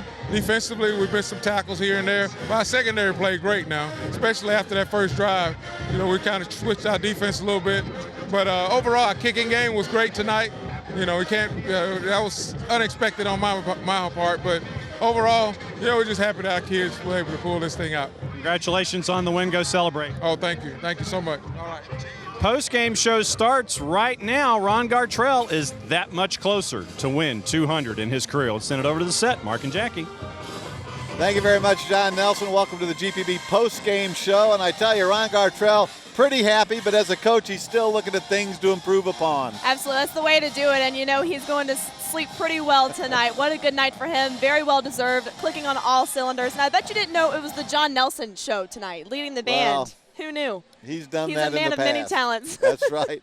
Well, let's get to the highlights right now. And right off the bat, early on, it was Creekside taking the early lead in this game. And there was a lot of scores, a lot of highlights to show you. First quarter, it was quarterback Felix Harper to Khalil McLean. Khalil McLean finds Pater at 6-0 Creekside. But from that point on, it is Stevenson. Jalen Marson Knight bangs across the goal line to make it 7-6. Later, it's Jalen Marson Knight. He goes around in, he makes it 14-6, and that is your score at the halftime. Third quarter, huge quarter for Stevenson. Jalen Marson Knight, 64 yards, number 24, shrieking down the sidelines to make it 21-6. Later, Marson Knight again scoring, making it 35-6. We move to the fourth quarter, and it's going to be Creekside scoring. Khalil McLean keeps it. He scores, cuts the lead to 35-12. But that guy, number 24, Jalen Marson Knight, 5 touchdowns, one more than Al Bundy. And it's Creekside losing as Stevenson wins this one big, 49-12, your final score. And I know the man of the night was Jalen Marchand, but the play of the game is going to go to someone else. Stevenson, like I said before, clicking on all cylinders. So for tonight's GPB play of the game, it all starts with a punt return for a touchdown by Carlito Gonzalez. Starts with a bad snap, as you can see there. The kicker, though, however, manages to save it. But it would go to be an over-the-shoulder catch by Gonzalez to boost their lead to 28-6 over Creekside. Excellent awareness by him on that play. He's a junior. He's committed to Auburn. I mean, what an incredible play. Of all the things to do tonight, offense, defense, special teams, they just nailed it on all things. So now we're going to send things over to Raven Tirado, who's going to explain how you can keep up with us on social media. That includes Facebook, Twitter, Instagram, Snapchat, everything. You can stream the game live through a free GPB Sports app. If you call yourself a high school football fan in the state of Georgia, you need to know about this. Raven, tell us more. Well, first of all, my player of the game, I'm going to have to stick with Jalen because, I mean, the other guy's committed to Auburn. Come on. You know how I feel about that. Anyway, plus there's a special lady out there that was happy about her grandson, Jalen. This is Doreen Marson. She said, my grandson, Jalen Marson Knight, running back on Stevenson High School versus Creekside tonight. Comcast Channel 808 PPS. Look out for number 24. Giving a lot of love to her grandson. We love to see that. And also a special shout out to Miss Aroma Soul Skin. It's her birthday tonight. She was up in the stands, gave us a nice assortment of emoticons right there. But first, hashtag game time, hashtag Friday Night Lights, hashtag high school football, Creekside versus Stevenson, number 21 with a nice picture to go right there. Guys, we always want to hear from you all week long so we can feature you on TV in our pregame show, our postgame show, and halftime. A little out of order right there. But at GPB Sports on Facebook, Twitter, Instagram, and of course, Snapchat for all your behind-the-scenes stuff. You can check out all the great stuff on our Facebook page tonight and Snapchat. Jackie? Thank you, Raven. Now we're going to go back to John Nelson, who's on the football field with a star player of the game. John, who do you have for us? What's going on? Oh, a couple of star players. Okay. Well, this was done under certain conditions. We could get 2-4, but we had to have his offensive line alongside, A, to protect this live shot, and B, to protect this man, because if it wasn't for the offensive line, we all know that there would not have been the number underneath TDs, plural. So you got to give him credit. The offensive line's in behind. So let's go with these touchdown runs tonight. What was it like to bust through the line that they were creating holes for you? What was this night like for you? It was sensational. It was sensational. I had never been in a situation like this. When was the last time you had a night like this? Do we go all the way back to Pee Wee and Stone Mountain or what? I mean, last week, Banneker had 2, and then the Raven game I had 3, but I ain't never had 5 in the game before. That was my first time having 5 in the game. So does this mean you're going to have 7 next week? Yeah. No, we got a bye week. So it's going to be. So you're going to have 7 next week in practice? Is that it? No. They're going to make you work for it. Big win for you guys tonight, obviously. Big sub-region win. What was the week of prep like getting ready for this game? Just, learning from the mistakes that we kind of made last year. Like, all the stuff that they did to us last year, we trying to fix on that. And then that's really it. We keyed on their key players. And when we keyed on their key players, we already knew what to do. So now you get a week to rest up after getting these legs a workout tonight, picking them up and putting them down several times into the end zone. Bye week. What do you guys think you need to work on in the bye so you get ready for region play? It's a lot of things to work on, but I mean, we could work on a snap call. Yeah, execution. We really need to work on execution. We had a couple of mistakes and stuff, but we're gonna fix that in practice. We're gonna fix that. The man who had more touchdowns than he has words in his name, and his offensive line, and people who are a lot larger than I am. Yeah, I love my boys. Big night for Stevenson, big night for the offense. Send it back to Mark and Jackie on the set. Hey, John, one thing. Yeah. Tell Jalen that his grandmother is tweeting Your grandmother Raven, is tweeting Raven Tirado on our and we air. got that on the air. Your grandmother was actually tweeting us during the game. My grandma? Yeah. Doreen? She was tweeting. Hey, Grandma. That's the right play. That's the best play he's made all night. We'll send it back to you guys. All right, thank you very much, John Nelson. Great game by that young man. Let's check out some of the scores from around the state. We've got a lot of them on our Georgia EMC scoreboard. Top rank and defending 6A champion Colquitt County. No trouble with Pelham tonight, 65-21 winners there. Grayson ranked number 2. They roll over Parkview 49-10. Walton remains unbeaten, beating Wheeler in a region game 22-19. It is Mill Creek over Duluth 41-0. McEachern over Lovejoy 38-0. Camden County rolls over Wayne County 42-0 tonight. It is Houston County over Warner Robins 34-14 in a battle of unbeatens. Buford rolling over White County 49-3. It is Mary Persons, a field goal better than LaGrange, and Fitzgerald beats Macon County 57-32. And then John Nelson has more scores for us, the late-breaking ones that he follows on social media. So, John, what else is going on in the Twitterverse? Well, let's see. The Twitterverse. Give you some scores down in South Georgia. Tift over Alcovey, 52-0. Homecoming for them tonight as well. Colquitt rolling over Pelham. You had that score there. Lowndes, no problem with Newton. Lee, 50-0 over Terrell. And I think the game of the night goes to Pierce and Jenkins in overtime, 64-62. That was the final score there. And there's one piece of video, if I can get it on my phone, and you know what happens when we have new phones. It was the end of the Mary Persons game. Mary Persons and LaGrange. Here's how you win it late. Here, Mary Persons and LaGrange. This is the end of the game right here, getting ready for the game-winning field goal to make sure this is a rough game all night long. There's your snap from the pit and the kick, which is good. So the folks in Forsyth had a big night. Social media, GPB Sports app, download it. Book them, Dano. Back to the set. See you in a bit.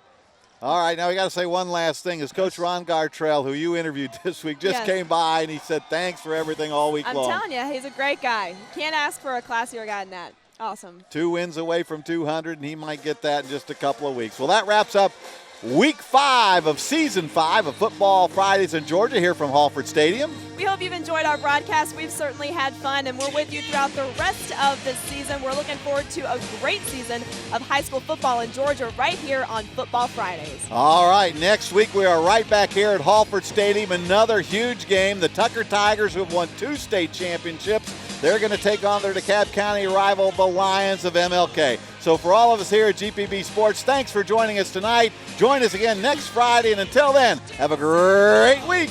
And so long, everybody. I got it. You missed 2 classes and no homework. But your teacher brings this class like it's some kind of jerk.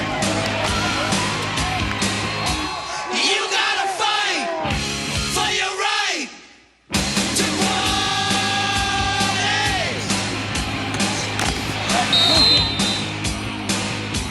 Your pops caught you smoking, man. He said no way.